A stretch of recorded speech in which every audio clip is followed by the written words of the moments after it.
दोस्तों आदर्श technical classes Dausa में आपका हार्दिक स्वागत है। कैसे हो दोस्तों? आशा करता हूँ सभी ठीक होंगे। दोस्तों आज लेकर आए हैं ALP CBT 2 और मौके पर चौका जो सीरीज़ चल रही है उसकी क्लास नंबर है दोस्तों 21। और जो 21 है यहाँ है चुंबक यानी कि मैग्नेट। और दोस्तों आज की जो क्लास है बहुत ही बेहतरीन क्लास होने वाली है, क्योंकि जितनी भी जो मशीन होती है वो इसी पे बेस होती है, यानी चुंबक पर बेस होती है। और चुंबक एक बार समझ में आ गया ना तो ये मान लीजिए कि आपकी फतह है। तो यहाँ पे चुंबक और उसके टॉप 75 क्वेश्चन देख रहे हैं, तो यहाँ पे व्याख्या सहित पूरा का पूरा इनमें निचोड़ लेना है। तो यहाँ आइए एक एक करके अपन क्वेश्चन करते हैं। और आज का पहला प्रश्न लीजिएगा आपके स्क्रीन पर।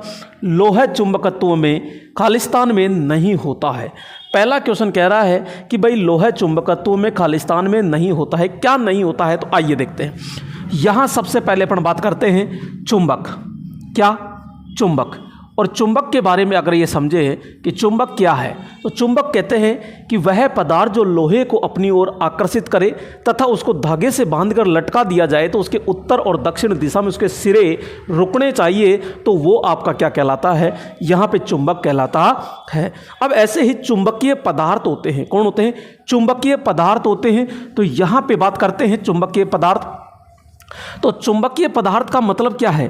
तो यहाँ अपन ये कहते हैं कि ये चुंबक है और ये चुंबकीय बल रेखाएं होती है। ये चुंबकीय बल रेखाएं होती है। अगर मैं ये कहता हूँ कि एक कोई पदार्थ है, इस पदार्थ को यहाँ से उठाया और इसके अंदर लेके जाता हूँ, तो इसकी जो चुंबकशीलता होती है उस चुंबकशीलता में वृद्धि हो जाए।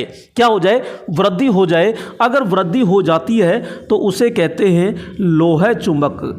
लोह चुंबकत्व। लोह चुंबकत्व कहते हैं। क्लियर? यानी कि लोहा चुंबकीय पदार्थ कह दीजिए, लोहा चुंबकत्व कह दीजिए, यानी फेरा मैग्नेटिक मटेरियल होता है ऐसा पदार्थ जिसको इसमें ले जाने पर इसकी चुंबकशीलता में किसी प्रकार की कोई कमी या किसी प्रकार की कोई वृद्धि ना हो, अर्थात हल्की सी कुछ वृद्धि हो सकती है, तो वो क्या कहलाता है? उसे कहते हैं, क्या बोलिएगा, उसे कहते हैं अनुचुंबकीय। क्या कहते हैं? अनुचुंबकीय। अनुचुंबकीय पदार्थ कहते हैं। तो यहाँ पे इसको तो कहते हैं फेरामैग्नेटिक, ठीक है, और इसे कहते हैं पैरा। क्या कहते हैं? पैरा। अब एक ऐसा पदार्थ लेके जाओ इसके अंदर कि यहाँ पे चुंबकशीलता के मान में क्या हो जाए? कमी हो जाए। क्या हो जाए? कमी हो जाती है। तो वह क्या कहलाता है? तो जो कमी हो जाती है उसे कहते हैं डायामैग्नेटिक। क्या कहते हैं? तो यहाँ पे यानी कि प्रतिचुंबक जिसे अपन कहते हैं डाया। तो मेरे दोस्तों यहाँ लोहा चुंबक जो होता है वो कौन कौन होता है? तो यहाँ पे लोहा चुंबक में आता है कि लोहा चुंबक में वो आता है, यानी कि जैसे कोबाल्ट होता है, लोहा होता है, निकिल होता है, गिलोडेनियम होता है, इस्पात होता है। तो ये 5 पदार्थ किस में आते हैं? तो अपन कहते हैं ये आपके लोहा चुंबक में आते हैं। इसके अलावा यहाँ पे अनुचुंबकीय में होता है। तो अनुचुंबकीय में क्या क्या आता है? तो अपन कहते हैं जैसे सोडियम होता है, एल्यूमिनियम आता है, हवा होती है, ठीक है। तो ये सारे के सारे किस में आते हैं? तो ये आते हैं अनुचुंबकीय में। लेकिन प्रतिचुंबकीय में क्या आता है? प्रतिचुंबकीय में आपका जैसे सोना होता है, चांदी होता है, तांबा होता है, इसके अलावा जस्ता होता है, अब्रक होता है, ठीक है। इसके अलावा पानी होता है, नमक होता है, पारा होता है, ठीक है, हीरा होता है। ये सारे के सारे बोलिए किस में आते हैं? ये प्रतिचुंबकीय के अंदर आते हैं। तो एक एक करके अपन समझते हैं। लोहा चुंबकत्व में खालिस्तान नहीं आता है, तो अपन बात कर रहे हैं कि यहाँ पे लोहा तो आता है, यानी लोहा आता है।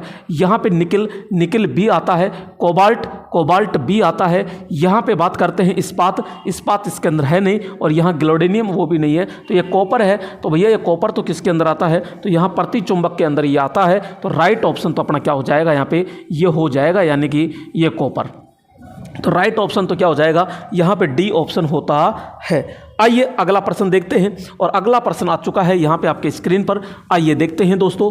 और ये जो है नंबर 2 प्रश्न है। और नंबर 2 प्रश्न क्या कह रहा है समझिएगा। फ्लेमिंग का वाम हस्त नियम निम्न में से किस पर लागू होता है?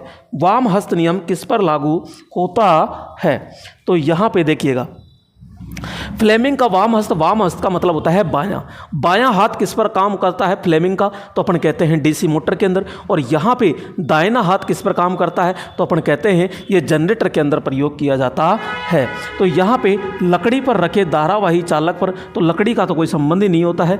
चुंबकीय क्षेत्र में रखे हुए चुंबकीय क्षेत्र में रखे धारावहन चालक पर और निर्वात के अंदर रखे धारावहन चालक पर और द्रव में, तो द्रव और निर्वात का नहीं होता है। तो यहाँ कहते हैं इस प्रकार से यहाँ पे अपने ध्रुव होते हैं ये, तो ये N और S ये चुंबकीय क्या हो गया, चुंबकीय बल रेखाएं होती है, तो ये चुंबकीय क्षेत्र हो गया। और कहते हैं कि इसके अंदर जैसे कोई आर्मेचर अपन ने रख दिया तो इसके अंदर अपन धारा प्रवाहित करेंगे तो वो धारा हुई कि नहीं हुई, तो यहाँ पे एक टॉर्क पैदा हो जाता है और इसको घुमा देता है। तो यहाँ फ्लेमिंग का बायां हाथ जो नियम होता है वो डीसी मोटर के अंदर लगता है। तो इसके अंदर जो अंगूठा है वो घूमने वाले बल को रिप्रेजेंट करता है, घूमने वाले बल को यानी चालक की दिशा को दर्शाता है। पहली अंगुली जो होती है चुंबकीय क्षेत्र को दर्शाती है और जो बड़ी अंगुली होती है वो आरोपित बल यानी ईएमएफ को रिप्रेजेंट करती है। तो दोस्तों यहाँ पे अपन कहेंगे तो ये राइट ऑप्शन क्या हो जाएगा, यहाँ पे बी ऑप्शन होता है। अगला प्रश्न लीजिएगा, और अगला प्रश्न आ चुका है यहाँ पे 3 नंबर, और 3 नंबर प्रश्न क्या कह रहा है, आइए देखते हैं इसको कि चुंबकीय पदार्थ के क्यूरी बिंदु को किस प्रकार परिभाषित किया गया है। तो किस प्रकार से परिभाषित किया जाता है किसको, क्यूरी बिंदु को। तो क्यूरी बिंदु क्या है, तो अपन कहते हैं क्यूरी बिंदु। तो यहाँ पे क्यूरी बिंदु, तो यहाँ अपन कहते हैं क्यूरी बिंदु का मतलब होता है ऐसा तापमान जैसे कि यहाँ बात करते हैं कि ये लोहा चुंबकीय पदार्थ होता है, ये लोहा चुंबकीय पदार्थ है। तो ऐसा तापमान कि जो इन बल रेखाओं को क्या कर दे, नष्ट कर देता है। क्या कर देता है, नष्ट कर देता है, अर्थात यहाँ पे अनुचुंबकित बना देता है। अनुचुंबकित बना देता है तो वो बोलो क्या कहलाएगा, क्यूरी तापमान कहलाता है। वह तापमान जिस पर इसका चुंबकीय सामर्थ्य अनंत हो जाए। भाई साहब अनंत कैसे हो जाएगा चुंबकीय सामर्थ्य, वह तापमान जिस पर इसका चुंबकीय सामर्थ्य एक समान हो जाए, एक समान भी नहीं हो सकता। वह तापमान जिस पर इसका चुंबकीय सामर्थ्य शून्य हो जाए। चुंबकीय सामर्थ्य हो जाएगा तो ये बल रेखाएं क्या हो जाएगी, नष्ट हो जाएगी। और यही अपना क्या होता है, राइट। वह तापमान जिस पर इसका चुंबकीय सामर्थ्य इकाई तो नहीं हो सकता, यहाँ पे शून्य हो जाता है। तो वह तापमान जिस पर चुंबकीय सामर्थ्य क्या हो जाए, 0 हो जाए, अर्थात वो क्या बन जाए, यहाँ पे अपन सीधा कहेंगे अनुचुंबकित बन जाता है। तो अनुचुंबकित यानी पैरा चुंबकीय बन जाता है। तो बोलो वो क्या कहलाएगा, यहाँ पे क्यूरी ताप या क्यूरी बिंदु होता है। और ये लगभग कितना होता है, तो यहाँ पे अपन कहेंगे 140, सॉरी ये तो अलग है, तो यहाँ पे ये क्यूरी तापमान होता है। तो राइट ऑप्शन क्या हो जाएगा, सी। अगला प्रश्न लीजिएगा, और यहाँ पे नंबर 4 आ चुका है। और नंबर 4 क्या कह रहा है, आइए देखते हैं नंबर 4 को भी।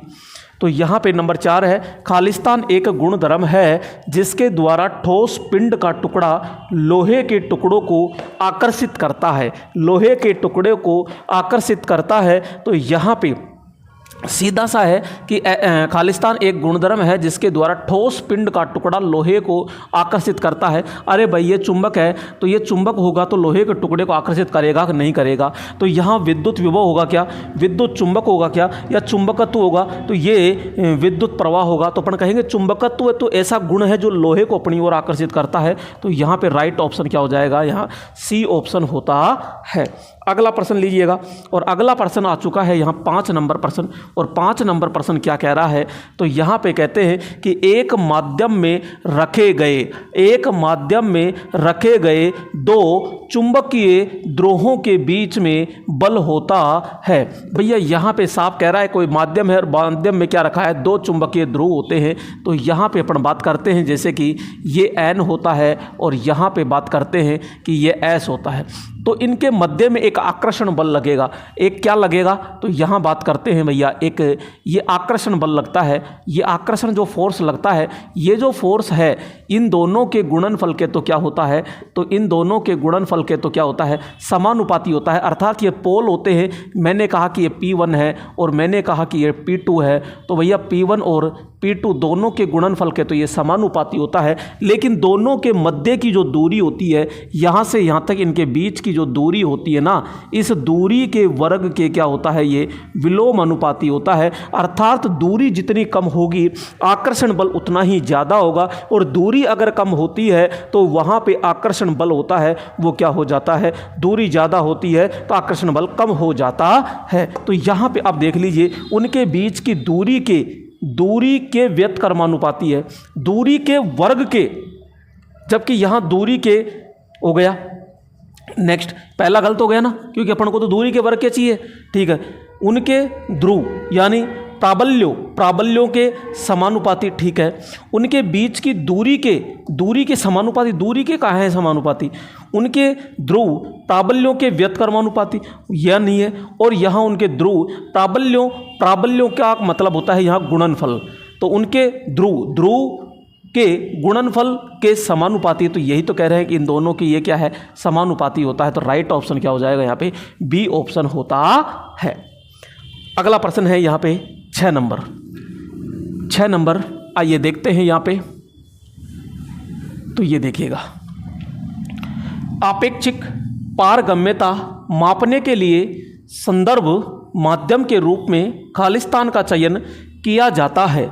तो भैया आपेक्षिक पारगम्यता मापने के लिए संदर्भ यहाँ पे माध्यम के रूप में खालिस्तान का चयन किया जाता है। तो यहाँ पे जो परमेबिलिटी होता है, तो आपेक्षिक परमेबिलिटी, यानी कि यहाँ पे आपेक्षिक परमेबिलिटी जो मापने के लिए संदर्भ माध्यम के रूप में खालिस्तान का चयन किया जाता है। दोस्तों यहाँ परमेबिलिटी जो होती है ये 2 प्रकार की होती है। एक आपकी कौन सी होती है, आपेक्षिक होती है, और एक कौन सी होती है, निरपेक्ष होती है। कौन सी होती है, निरपेक्ष होती है। तो यहाँ पे 2 प्रकार की होती है। तो यहाँ जो आपेक्षिक होती है इसको अपन हमेशा निर्वात के अंदर लेते हैं, जबकि आपेक्षिक और जबकि निरपेक्ष होती है वो किसी न किसी माध्यम के रूप में ली जाती है। तो यहाँ पे ये किस में लेंगे, निर्वात के अंदर लेते हैं, और निर्वात में इसका जो मान होता है हमेशा लिखाई होता है, ठीक है। तो यहाँ पे तो राइट ऑप्शन क्या हो जाएगा, बी।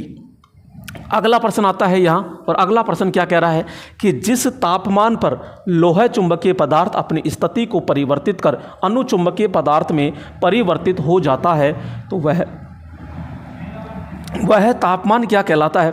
दोस्तों अभी थोड़ी देर पहले बताया था मैंने कि यहाँ पे मैंने कहा कि एक लोहा चुंबकीय पदार्थ है, यानी ये बल रेखाएं होती है, और इसको ऐसा गर्म कीजिए कि सीधा क्या आ जाए कि इसकी बल रेखाएं गायब हो जाए, यानी कि यहाँ पे अपन कहें कि ये अनुचुंबकित बन जाए। तो ये तो कहते हैं अपन लोहा चुंबकीय, ये तो है लोह चुंबकीय, और ये है आपका अनुचुंबकीय। और एक होता है आपका यहाँ पे जो बल रेखाएं क्या हो जाए, घट जाए, इसमें तो वृद्धि ना हो, इसमें क्या है, ये क्या होता है कि न तो घटे न वृद्धि हो, और यहाँ पे मामला गायब हो जाए, यानी कि प्रतिचुंबकीय।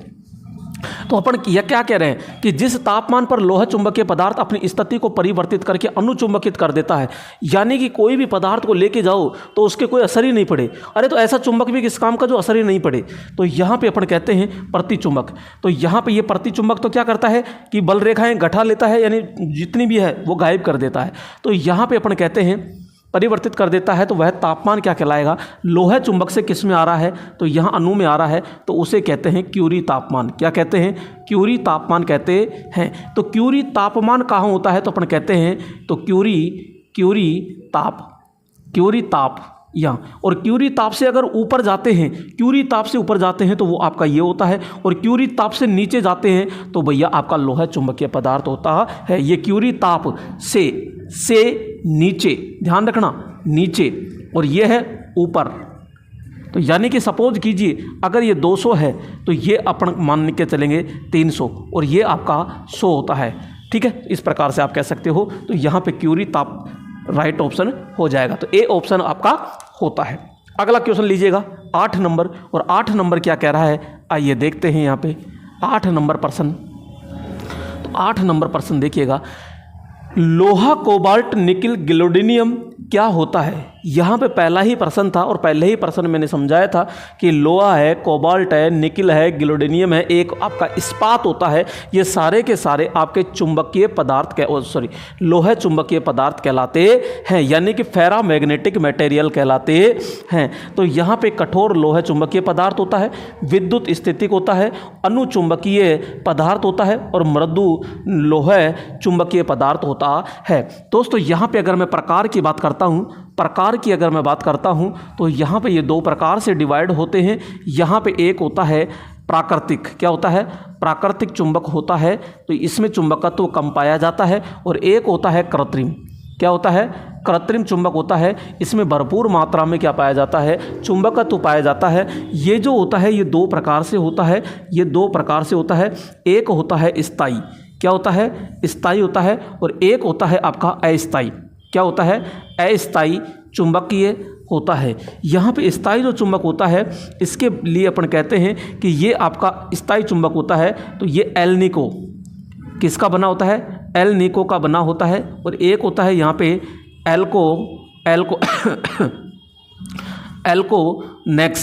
एल्कोनेक्स का बना होता है। जो स्थायी चुंबक होता है इसको हम क्या कहते हैं, कठोर चुंबक कहते हैं, क्या कहते हैं, इसको हम कठोर चुंबक कहते हैं। तो ये जो कठोर चुंबक होता है ये आपका कैसा होता है, तो ये कहते हैं ये कठोर चुंबक होता है, ये आपका कोबाल्ट का बना होता है, कोबाल्ट का बना होता है, ये निकिल का बना होता है, निकिल किसका बना होता है, निकिल होता है। यहाँ पे लोहा होता है, इस्पात होता है, ये सारी चीज़ों का बना होता है। जबकि अस्थायी जो चुंबक होता है इसमें क्या होता है कि नरम लोहे की पत्तियाँ होती है, जिसको अब यहाँ पे क्या है आने कम करने के लिए सिलिकॉन स्टील लेते हैं। फिर सिलिकॉन स्टील की लेमिनेटेड पत्तियाँ होती है जिस पर यहाँ तार लपेट कर और यहाँ पे विद्युत सप्लाई देते हैं, इसलिए इसको हम विद्युत चुंबक कहते हैं। क्या कहते हैं, इसको विद्युत चुंबक कहते हैं। और ये नरम पत्तियों का बना होता है, इसलिए इसको नरम चुंबक भी कहते हैं। क्या कहते हैं, इसको नरम चुंबक कहते हैं, जबकि इसको हम कठोर चुंबक कहते हैं। कठोर चुंबक बनाने के लिए यहाँ चुंबकत्व भी अधिक चाहिए और यहाँ पे निग्रह बल भी अधिक आवश्यक होता है, जबकि यहाँ कम चुंबकत्व की आवश्यकता होती है और यहाँ निग्रह बल भी कम होता है। तो यहाँ पे ये नरम चुंबक हो जाता है। अब ये क्या कह रहा है कि लोहा ये लोहार ये सब किस में आ रहे हैं, ये कठोर यानी स्थायी चुंबक में आ रहे हैं। तो कठोर लोहा चुंबकीय पदार्थ होता है, मृदु होगा नहीं, अनुचुंबकित होता नहीं है, विद्युत नहीं होगा, तो सीधा क्या आ जाएगा, लोहा चुंबकीय पदार्थ होता है। लेकिन कौन सा होता है, लोहा चुंबकीय, कठोर होता है, क्योंकि लोहा चुंबक तो ये भी होता है लेकिन ये मृदु होता है। ठीक है, तो ए ऑप्शन आपका क्या हो जाएगा, यहाँ पे राइट ऑप्शन होता है। अगला प्रश्न लीजिएगा, और अगला प्रश्न आ चुका है यहाँ 9 नंबर प्रश्न। और 9 नंबर प्रश्न क्या कह रहा है, आइए देखते हैं 9 नंबर प्रश्न। तो यहाँ पे निम्नलिखित में से किसमें सर्वाधिक प्रबल चुंबकीय क्षेत्र होता है, किसमें होगा प्रबल का मतलब होता है मजबूत। सर्वाधिक चुंबकीय क्षेत्र किसमें होता है, लोहे क्रोड के चारों ओर कई पासों का मतलब होता है लपेटे। तो यहाँ पे अपन कहते हैं कि इस प्रकार से लपेट कर इसमें बनाएं, तो यहाँ पे हम कहते हैं मजबूत तो होता है, लेकिन कई पासों वाली तार कुंडली केवल ये कह रहा है कि केवल यूं ही, और एक पास वाली केवल ये एक पास वाली, और तार की सीधी लंबाई और ये, तो भैया सबसे ज़्यादा तो इसी के अंदर होता है यहाँ पे, क्योंकि इसके एयर होता है, एयर में तो कम होता है, चुंबकीय पदार्थ में चुंबकीय बल रेखाएं ज़्यादा हो जाती है। तो राइट ऑप्शन तो ये हो जाएगा, यानी कि अपन सीधा कहेंगे कि ए ऑप्शन आपका क्या हो जाएगा, राइट होता है। और सबसे कम होगा, जो सबसे कम होता है सीधे चालक तार में। अगला प्रश्न आता है यहाँ पे ए ऑप्शन, और दूसरी 10 नंबर। तो यहाँ पे 10 नंबर, निम्नलिखित में से क्या एक चुंबकीय मिश्र धातु होती है। तो भैया यहाँ पे चुंबकीय मिश्र धातु का मतलब क्या है, तो यहाँ पे अपन बात करते हैं एल्निको। क्या, एल्निको। तो इसमें ए से होता है एल्यूमिनियम, ल से होता है यहाँ पे लोहा, नी से होता है यहाँ पे निकिल, क्या होता है, निकिल, और को से होता है यहाँ पे कोबाल्ट। तो ये मिश्र धातु होती है, और ये इससे क्या बनाया जाता है, तो अपन कहते हैं इससे स्थायी चुंबक बनाया जाता है। तो यहाँ पे एल्निको एक क्या है, मिश्र धातु होती है, जिसमें एल्यूमिनियम, लोहा, निकिल और कोबाल्ट लिया जाता है। तो यहाँ पे 10वें में राइट ऑप्शन क्या हो जाएगा, सी ऑप्शन होता है। अगला प्रश्न आ चुका है दोस्तों यहाँ पे, और अगला प्रश्न क्या है, तो देखिएगा, दिए गए अनुप्रयोगों में किसमें विद्युत विद्युत चुंबक का प्रयोग नहीं किया जाता। तो मेरे दोस्तों विद्युत चुंबक का प्रयोग किस किस में होता है, तो यहाँ अपन बात करते हैं कि विद्युत चुंबक का मतलब होता है एक सिलिकॉन स्टील की पत्तियाँ होती है और जिस पर अपन तार लपेट कर यह प्रयोग किया जाता है। तो दोस्तों जितने भी सभी प्रकार की जो मशीनें होती है, मोटर है, ट्रांसफार्मर, अल्टरनेटर, जनरेटर, डायनामो, इन सभी के अंदर डायनामो में स्थायी चुंबक प्रयोग करते हैं, जबकि यहाँ विद्युत चुंबक है। बाकी अन्य मशीनों में ये प्रयोग करते हैं। इसके अलावा आपके जो रिले होती है, बजर होती है, इन सब के अंदर भी अपन कौन सा चुंबक प्रयोग करते हैं, विद्युत चुंबक प्रयोग करते हैं। रिले के अंदर, जी हाँ रिले के अंदर करते हैं। बजर होती है, एक होता है ताप दीप्त लैंप, बजर में होता है परिपथ वियोजक, परिपथ यानी सर्किट ब्रेकर के अंदर भी प्रयोग होता है। लेकिन मेरे दोस्तों ताप दीप्त लैंप का मतलब होता है कि जो 10 रुपए का लट्टू लेके आते हो 100 वाट का, उसके अंदर कोई चुंबक का प्रयोग किया जाता है क्या? जी नहीं, वह किसी प्रकार से चुंबक का प्रयोग नहीं होता है। तो राइट ऑप्शन सीधा सीधा क्या हो जाएगा यहाँ पे, सी ऑप्शन होता है। क्या हो जाएगा? सी ऑप्शन होता है। आप कमेंट में जरूर बताइएगा कि यहाँ पे ताप दीप्त जो लैंप होता है इसका पावर फैक्टर क्या है, क्योंकि अगर आपने 75 क्वेश्चन की मेरी कौन सी वीडियो प्रदीप्त यानी विद्युत लैंप की देखी है, तो उसमें मैंने साफ साफ बताया है कि यहाँ ताप दीप्त लैंप होता है, इसका पावर फैक्टर कितना है। तो आप कमेंट में जरूर बताइएगा कि इसका पावर फैक्टर कितना होता है, अग्रगामी होता है, पश्चगामी होता है या फिर इकाई होता है। हाँ जी, अगला प्रश्न लीजिएगा 12 नंबर प्रश्न। और 12 नंबर प्रश्न क्या है कह रहा है, तो ये देखिएगा 12 नंबर प्रश्न। चुंबक के दो ध्रुवों को मिलाने वाली काल्पनिक रेखा को क्या कहा जाता है? भैया साफ साफ कह रहा है कि यहाँ पे एक चुंबक लीजिएगा, ठीक है, ये आपका N हो गया और S हो गया। तो यहाँ अपन कहते हैं ये बिंदु आपका क्या है, ये S है और ये क्या है, N है। और इन दोनों को मिलाने वाली जो रेखा होती है, इन दोनों को मिलाने वाली जो रेखा होती है, इसको कहते हैं मुख्य अक्ष, उसी है सॉरी चुंबकीय अक्ष। क्या कहते हैं इसे? चुंबकीय अक्ष कहते हैं। क्या कहते हैं इसे? चुंबकीय अक्ष कहते हैं। यहाँ से जो इस तरह निकलती है, यहाँ से इस तरह जो निकलती है, यूँ निकलती है, इधर इधर निकलती है और यहाँ से इधर निकलती है और ये इधर निकलती है। तो मेरे दोस्तों ये N से और S की ओर निकल रही है, क्योंकि बाहरी परिपथ में N से S जाती है। तो भैया ये अंदर भी तो यूँ आती है, और ये अंदर आती है तो ये इधर आती है। तो अगर अंदर पूछ ले आपसे कि चुंबक के अंदर किधर से किधर होता है, तो यहाँ पे अपन देखते हैं कि ये आपका सीधा सीधा किधर हो जाएगा, तो यहाँ S से N की ओर होता है। यहाँ पे आपसे सीधा क्वेश्चन पूछा जाएगा कि चुंबक के मध्य से लेकिन चुंबकीय बल रेखाओं के लंबवत खींची जाती है, तो वो रेखा क्या कहलाती है?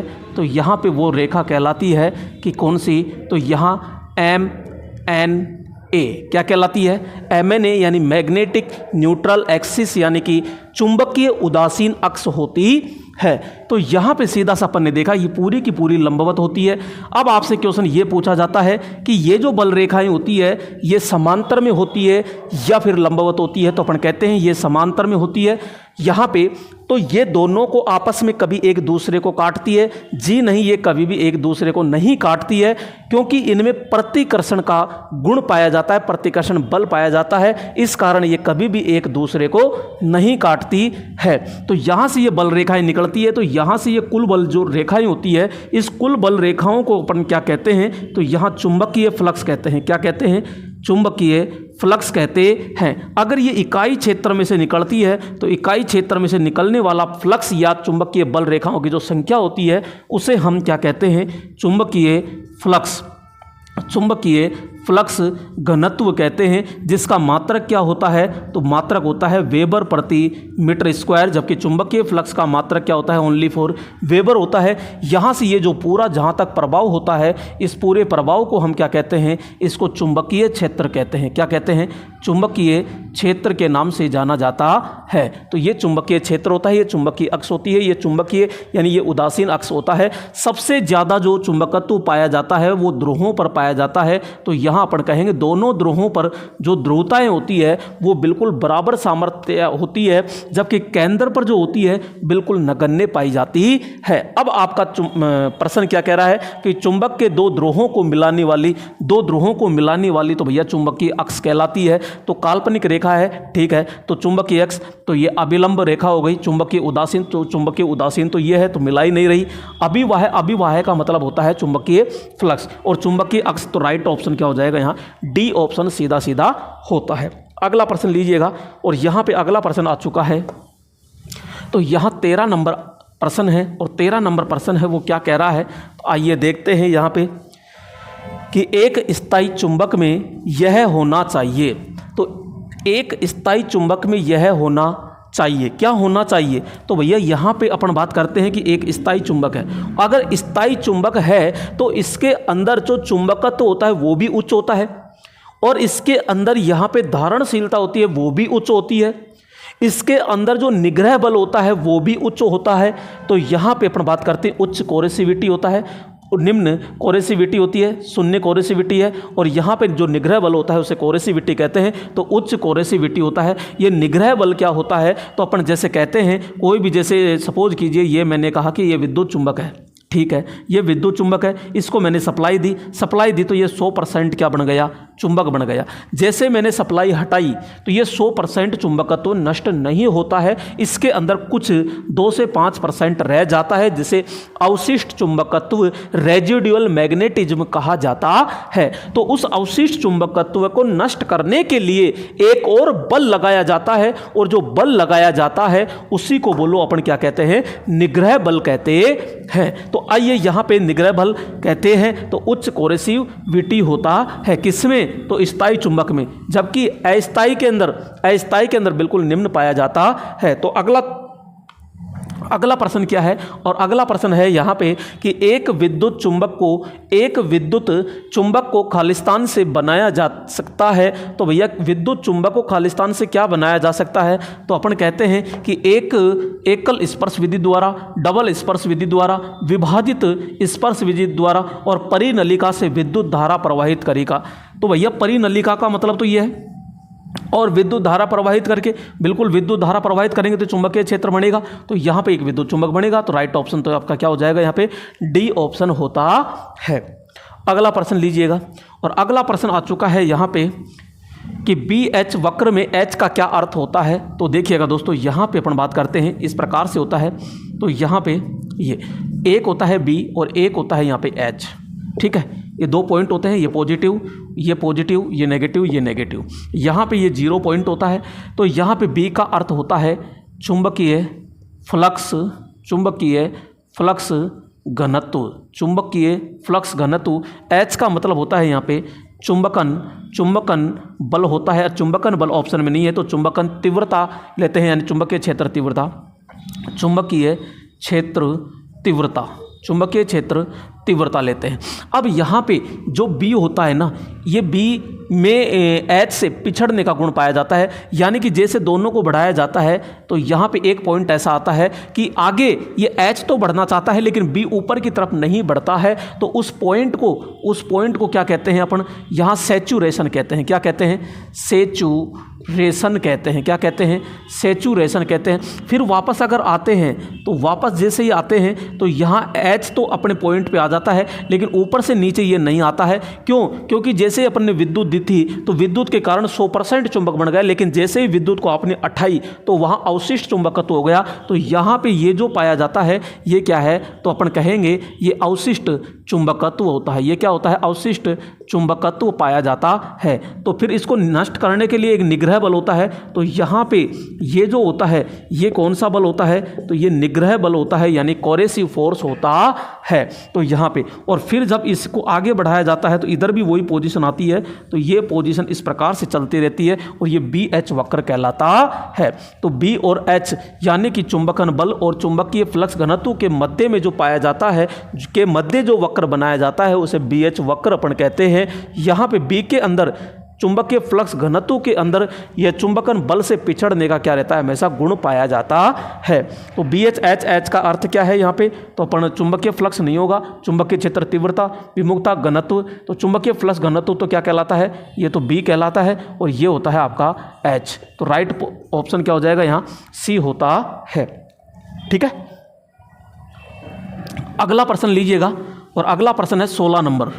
और 16 नंबर क्या है, तो यहाँ पे आइए देखते हैं। तो यहाँ पे खालिस्तान की पहचान एंड रूल, खालिस्तान की पहचान एंड रूल नियम एंड रूल द्वारा की जाती है। तो भैया एंड रूल द्वारा किसकी पहचान करते हैं, तो आइए देखते हैं। यहाँ पे दोस्तों, यहाँ पे एक होता है चुंबकीय क्षेत्र, चुंबकीय क्षेत्र यानी चुंबकीय बल रेखाओं का करना। तो यहाँ पे चुंबकीय बल रेखाओं की दिशा का पता लगाते हैं तो वहाँ एक कहते हैं कि ये होता है, और ये दाहिने हाथ से किसी चालक को पकड़ते हैं तो ये, और एक होता है कार्क स्क्रू नियम। दूसरा होता है यहाँ पे कि क्या, चुंबकीय क्षेत्र के साथ साथ ध्रुवता का पता लगाना, चुंबकीय क्षेत्रता के साथ साथ ध्रुवता का पता लगाना होता है। तो वहाँ हेलिक्स नियम आता है एक, और एक आता है आपका एंड रूल। तो एंड रूल जो होता है वहाँ पे अपन क्या करते हैं, इस प्रकार से एक क्या होती है, ये कुंडली होती है। अगर इस कुंडली में देखो ध्यान से ऊपर की ओर जा रहा है फिर नीचे आ रहा है, तो बोलो इस दिशा में फिर ऊपर जा रहा है यानी यूँ, तो यूँ हो रहा है, ये यूँ हो रहा है, ये घड़ी की दिशा में है। और भैया घड़ी की दिशा में होता है तो वो ध्रुव आपका कौन सा कहलाता है, एस ध्रुव होता है। ठीक है, अगर मैं ये कह दूं कि ये कुंडली ऐसे है, इसमें धारा की प्रवाह ऐसे है, तो भैया नीचे से ऊपर जा रही है ये और फिर नीचे आ रही है, तो नीचे से ऊपर जा रही है, नीचे से ऊपर जा रही है, यूँ जा रही है, यूँ इस दिशा में है और इस दिशा में है, तो वो ध्रुव क्या कहलाता है, एन ध्रुव कहलाता है। तो एस ये कहलाएगा और एन ये कहलाएगा। घड़ी के विपरीत दिशा में अगर धारा प्रवाहित हो रही है किसी कुंडली में तो वो आपका एन ध्रुव होता है, और किसी कुंडली में घड़ी की दिशा में अगर धारा प्रवाहित हो रही है तो वो एस ध्रुव कहलाता है। तो ये एंड रूल या अंतर नियम इसे कहते हैं। तो चुंबकीय क्षेत्र, चुंबकीय ध्रुव और चुंबकीय सर्किट और चुंबकीय फ्लक्स, तो यहाँ पे ये ध्रुव का पता लगाते हैं। तो राइट ऑप्शन क्या हो जाएगा, यहाँ पे सीधा सीधा अपन कहेंगे यहाँ पे चुंबकीय ध्रुव पता लगाया जाता है। अगला प्रश्न लीजिएगा, और अगला प्रश्न आ चुका है यहाँ पे ये। तो अगला प्रश्न क्या है, तो देखिएगा यहाँ पे अभिवाह्य घनत्व की इकाई क्या है। भैया अभिवाह्य घनत्व का मतलब होता है चुंबकीय फ्लक्स। क्या, चुंबकीय फ्लक्स घनत्व। अभिवाह का मतलब होता है फ्लक्स। तो यहाँ पे चुंबकीय फ्लक्स घनत्व, चुंबकीय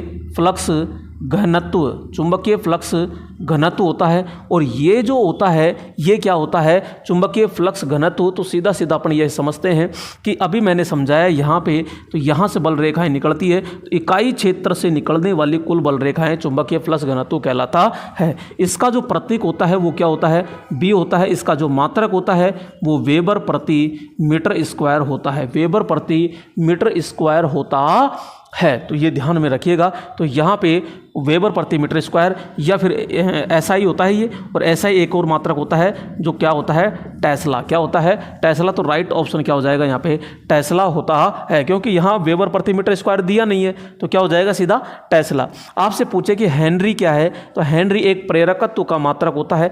ठीक है यहाँ पे। और दूसरा वेबर किसका मात्रक है, तो अपन कहेंगे कि ये फ्लक्स का मात्रक होता है। किसका होता है, फ्लक्स का मात्रक होता है। और एम्पियर फेरे यानी टर्न, ये टर्न, फेरे का मतलब है टर्न, तो एम्पियर टर्न होता है। तो ये आपके एफ का मात्रक होता है। तो ये ध्यान रखिएगा। तो राइट ऑप्शन तो क्या है, यहाँ पे सी ऑप्शन होता है। अगला क्वेश्चन लीजिएगा, और अगला प्रश्न एक न्यूमेरिकल के रूप में है। तो ये न्यूमेरिकल क्या है, तो आइए देखते हैं 18 नंबर प्रश्न को। तो यहाँ पे L1 बराबर 0.8 हेनरी और L2 बराबर 0.2 हेनरी के दो युग्मित कॉइल का युग्म गुणांक के बराबर 0.9 है, तो पारस्परिक प्रेरक M कितना होगा।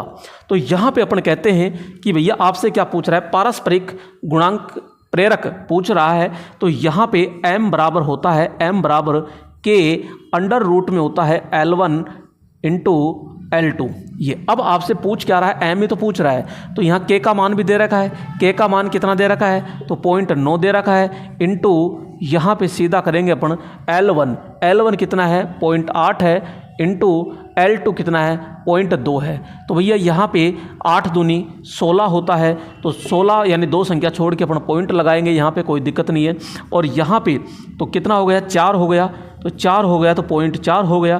तो यहाँ 9 चौक 36 हो गया। कितना हो गया, 9 चौक 36, ये भाई इंटू विथ करेंगे इससे, यहाँ पे 9 चौक 36 हो गया, तो दो संख्या छोड़ के, तो यहाँ सीधा सा आ गया, यानी सी ऑप्शन आपका क्या होता है, यहाँ पे m बराबर यानी म्यूचुअल इंडक्टेंस जो होता है वो कितना आ गया, 0.36 हेनरी होता है।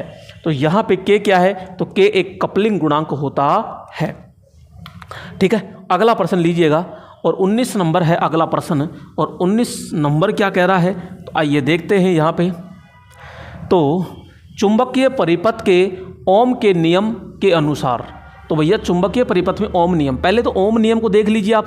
तो V बराबर क्या होता है, IR होता है। तो यहाँ इस नियम के अनुसार तो V का मतलब होता है यानी वोल्टेज। तो वोल्टेज का मतलब है चुंबक में वोल्टेज कौन होता है, तो अपन कहते हैं भैया चुंबक के अंदर तो MMF होता है। यहाँ पे MMF होता है, ठीक है। इसमें ये धारा है, तो चुंबक के अंदर धारा का काम कौन करता है, तो अपन कहते हैं इसके अंदर फ्लक्स काम करता है। यहाँ पे अगर R है, प्रतिरोध का काम कर रहा है, तो चुंबकीय परिपथ में कौन होता है, तो प्रतिष्ठंभ होता है। क्या होता है, प्रतिष्ठंभ होता है, यानी कि RM मैग्नेटिक रिलक्टेंस होता है। तो ये सारी की सारी चीज़ अपन बात करते हैं। तो ओम नियम के अनुसार भैया इसमें यानी धारा निकाल रखा है, तो यहाँ पे I बराबर क्या होता है, V/R हो जाएगा। तो इसी प्रकार अब फ्लक्स निकालेंगे, तो फ्लक्स निकालते हैं तो यहाँ पे MMF इंटू में RM होता है। RM की जगह यहाँ S भी अपन ले सकते हैं। तो फ्लक्स बराबर MMF, तो यहाँ MMF EMF है तो एक में ही है यहाँ, और नीचे आ गया रिलक्टेंस और ये F हो गया। तो राइट ऑप्शन सीधा सीधा क्या हो जाएगा, यहाँ D ऑप्शन। बहुत ही अच्छा, बहुत ही जो कहते हैं कि ओरिजिनल, यानी यहाँ पे मेरिट के जो चांसेस होते हैं वो इस प्रकार से क्वेश्चन बनते हैं, क्योंकि SSC JEE के लिए भी बहुत ही अच्छी कारगर साबित होंगे। तो यहाँ पे राइट ऑप्शन क्या हो जाएगा, D ऑप्शन होता है। आइए अगला प्रश्न लेते हैं, और अगला प्रश्न है यहाँ पे ये 20 नंबर प्रश्न। और 20 नंबर प्रश्न क्या है, तो आइए देखते हैं। एक चुंबकीय परिपथ में प्रवाह यानी कि फ्लक्स निम्नलिखित के अनुरूप है। तो भैया यहाँ पे एक चुंबकीय परिपथ में प्रवाह फ्लक्स निम्नलिखित के रूप में है। तो चुंबकीय फ्लक्स किसके समान है, चुंबकीय परिपथ में प्रवाह यानी फ्लक्स है निम्नलिखित के अनुरूप है। तो चुंबकीय परिपथ में प्रवाह, ठीक है। बिजली में परिपथ वोल्टता के रूप में, एक बिजली के परिपथ में विद्युत धारा के रूप में, परिपथ में पावर के रूप, परिपथ में प्रतिरोध। तो भैया फ्लक्स क्या है, तो फ्लक्स एक धारा ही तो है, तो विद्युत धारा के रूप में आ जाएगा। तो राइट ऑप्शन कहेंगे अपन ये। देखो एक तरफ अपन क्या लेते हैं, एक तरफ यहाँ पे मैं कहता हूँ कि विद्युत लेते हैं, तो ये विद्युत है, ठीक है। एक तरफ यहाँ पे चुंबक लेते हैं, यहाँ पे चुंबक, तो इसमें धारा होती है, तो इसमें क्या होता है, फ्लक्स। इसके अंदर अगर प्रतिरोध होता है तो इसमें प्रतिष्ठंभ होता है ये। इसके अंदर अगर EMF होता है, EMF, तो यहाँ पे क्या होता है, यहाँ पे होता है MMF होता है। यहाँ पे धारा घनत्व, तो यहाँ पे चुंबकीय फ्लक्स घनत्व होता है। तो इस प्रकार से पूरा का पूरा सेटअप चलता है। तो राइट ऑप्शन तो यहाँ क्या हो जाएगा, B ऑप्शन होता है। अगला क्वेश्चन देखिएगा, और ये 21 नंबर प्रश्न है। और 21 नंबर प्रश्न क्या कह रहा है कि चुंबक से आने वाले बल की चुंबकीय रेखाएं, तो यहाँ चुंबक से आने वाले बल की चुंबकीय रेखाएं अनंत पर प्रतिच्छेद करती है, जी नहीं। चुंबक के भीतर प्रतिच्छेद करती है, जी नहीं। बिल्कुल प्रतिच्छेद नहीं करती, बिल्कुल जी हाँ। यहाँ पे अपन कहेंगे कि भाई ये बल रेखाएं होती है और ये कभी भी एक दूसरे को आपस में नहीं काटती है। तो राइट ऑप्शन तो क्या हो जाएगा अपना, C ऑप्शन होता है। क्यों, क्योंकि इनमें क्या पाया जाता है, प्रतिकर्षण क्या पाया जाता है, प्रतिकर्षण बल पाया जाता है, और ये हमेशा समांतर में चलती है। 22 नंबर प्रश्न क्या कह रहा है, और ये 22 नंबर प्रश्न है। तो यहाँ पे देखते हैं 22 नंबर प्रश्न। स्ट्रेसिस पास का क्षेत्रफल निरूपित करता है। स्ट्रेसिस पास यानी स्ट्रेसिस लूप, पास को अपन क्या कहते हैं, लूप कहते हैं। तो यहाँ ताम्र हानि का, भंवरधारा हानि का, और पैरा वैद्युतिक हानि का, और स्ट्रेसिस हानि का। तो दोस्तों स्ट्रेसिस जो पास होता है वो हमेशा स्ट्रेसिस का ही पाया जाता है। तो यहाँ स्ट्रेसिस पास किसके लिए बोल रहा है, ये इसके लिए बोल रहा है, ये पास होता है जो B और H के मध्य ये बना होता है। तो कठोर चुंबक होता है, और एक आपका कौन सा होता है, यहाँ पे नरम चुंबक होता है, यानी कि अस्थायी चुंबक होता है। तो इनके अंदर अलग अलग पाया जाता है। आगे देखिएगा यहाँ पे, तो राइट ऑप्शन तो क्या हो जाएगा, यहाँ स्ट्रेसिस होता है। अगला यहाँ नंबर 23 की बात करते हैं, और नंबर 23 में क्या है कि निम्नलिखित में से किस पदार्थ के लिए स्ट्रेसिस पास का क्षेत्रफल सबसे कम होता है। दोस्तों क्षेत्रफल सबसे कम होता है का मतलब ये होता है कि एक तो जैसे बिल्कुल पतला पाया जाए, और एक होता है कि इस प्रकार से ये चौड़ा और मोटा भी होता है। तो यहाँ पे अपन कहेंगे जिसमें चुंबकत्व बहुत कम होता है, जिसमें चुंबकत्व बहुत कम होता है उसमें ये होता है पतला। तो यहाँ पे सिलिकॉन इस्पात होता है, मृदु इस्पात होता है, कठोर इस्पात होता है, पिटवा होता है। तो यहाँ पे सिलिकॉन मिलाई क्यों थी, यानी चुंबकत्व कम करने के लिए तो सिलिकॉन मिलाया गया था। भाई यहाँ पे हमारी स्ट्रेसिस हानि बहुत ज़्यादा हो रही थी, तो उसको मिलाने के लिए अपन लोहे के अंदर क्या मिलाया था, सिलिकॉन, ताकि चुंबकत्व क्या हो जाए, कम हो जाए और चुंबकशीलता का मान क्या हो जाए, बढ़ जाए। तो राइट ऑप्शन क्या हो जाएगा यहाँ पे ए। तो यहाँ पे क्षेत्रफल सबसे कम किस में होगा, एक के अंदर होता है और कठोर चुंबक के अंदर ज़्यादा होता है। आगे बात करते हैं 24 नंबर, और 24 नंबर क्या कह रहा है, तो यहाँ पे 24 नंबर जो क्वेश्चन है वो क्या है, तो देखिएगा, विपरीत दिशाओं में धारा ले जा रहे दो पार्श्व यानी समांतर चालक एक दूसरे पर ढालेंगे। तो भैया वो क्या ढालेंगे, विपरीत दिशाओं में। देखो ध्यान से समझना, यहाँ पे अपन कह रहे हैं कि दो चालक है ये, ठीक है, दो यहाँ पे क्या है, ये चालक है ये, और यहाँ पे फिर मैंने दो चालक लिए।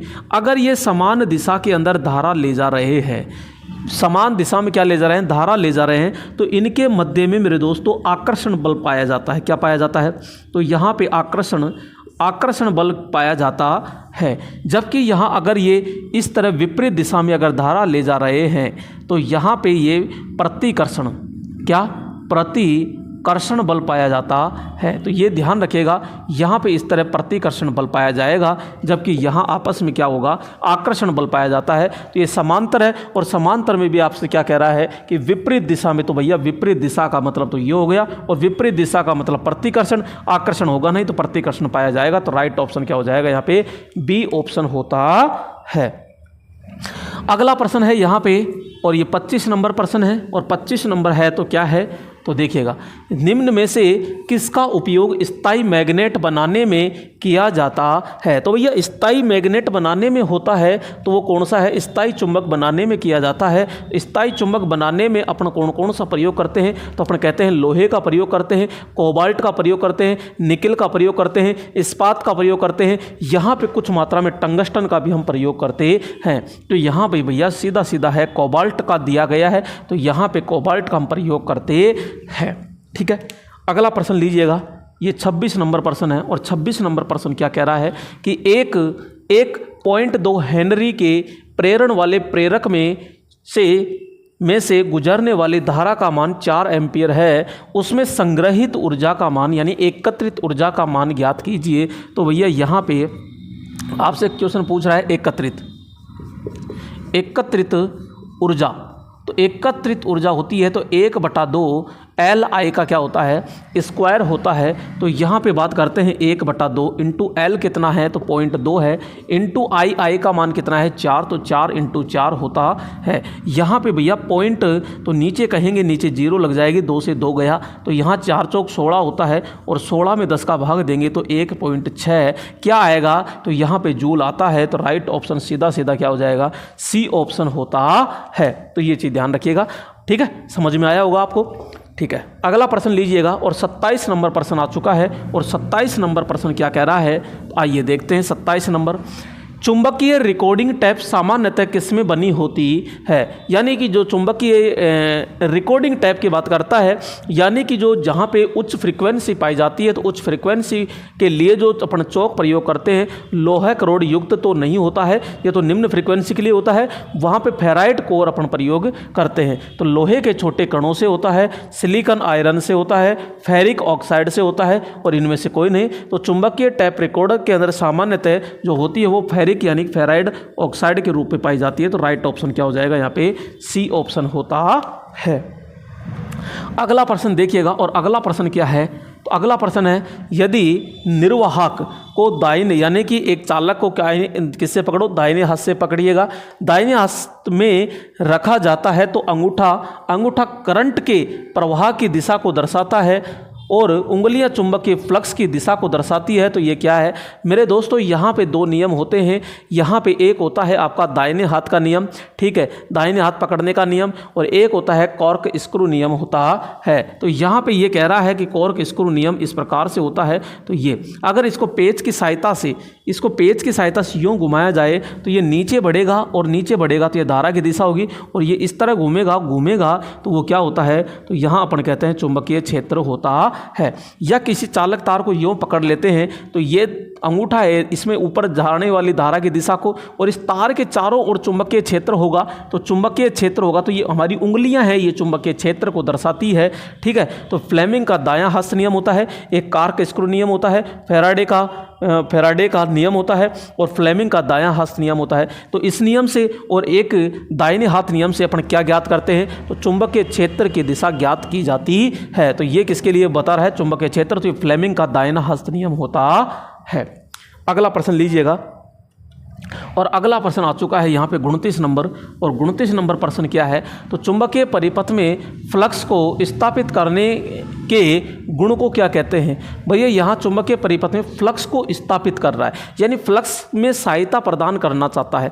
भाई यहाँ अपन कहते हैं कि कोई मार्ग होता है और उसमें धारा प्रवाह के लिए इसमें धारा गुजरती है, धारा प्रवाह के लिए जो सरलतम मार्ग बनाता है उसे चालकता कहते हैं। इसी प्रकार यहाँ पे सपोज करो ये कोर है, और कोर के अंदर अपन फ्लक्स गुजारना चाहते हैं, तो फ्लक्स के लिए सहायता प्रदान करेगा, तो उसमें परमियंस कहते हैं। क्या कहते हैं, तो यहाँ पे इसको क्या कहेंगे, परमियंस कहते हैं। परमियंस क्या होता है, परमियंस। तो ये चुंबकीय फ्लक्स के अंदर सहायता प्रदान करेगा, जबकि ये सहायता प्रदान करता है, जबकि ये प्रतिष्ठम क्या करता है, रुकावट पैदा करता है।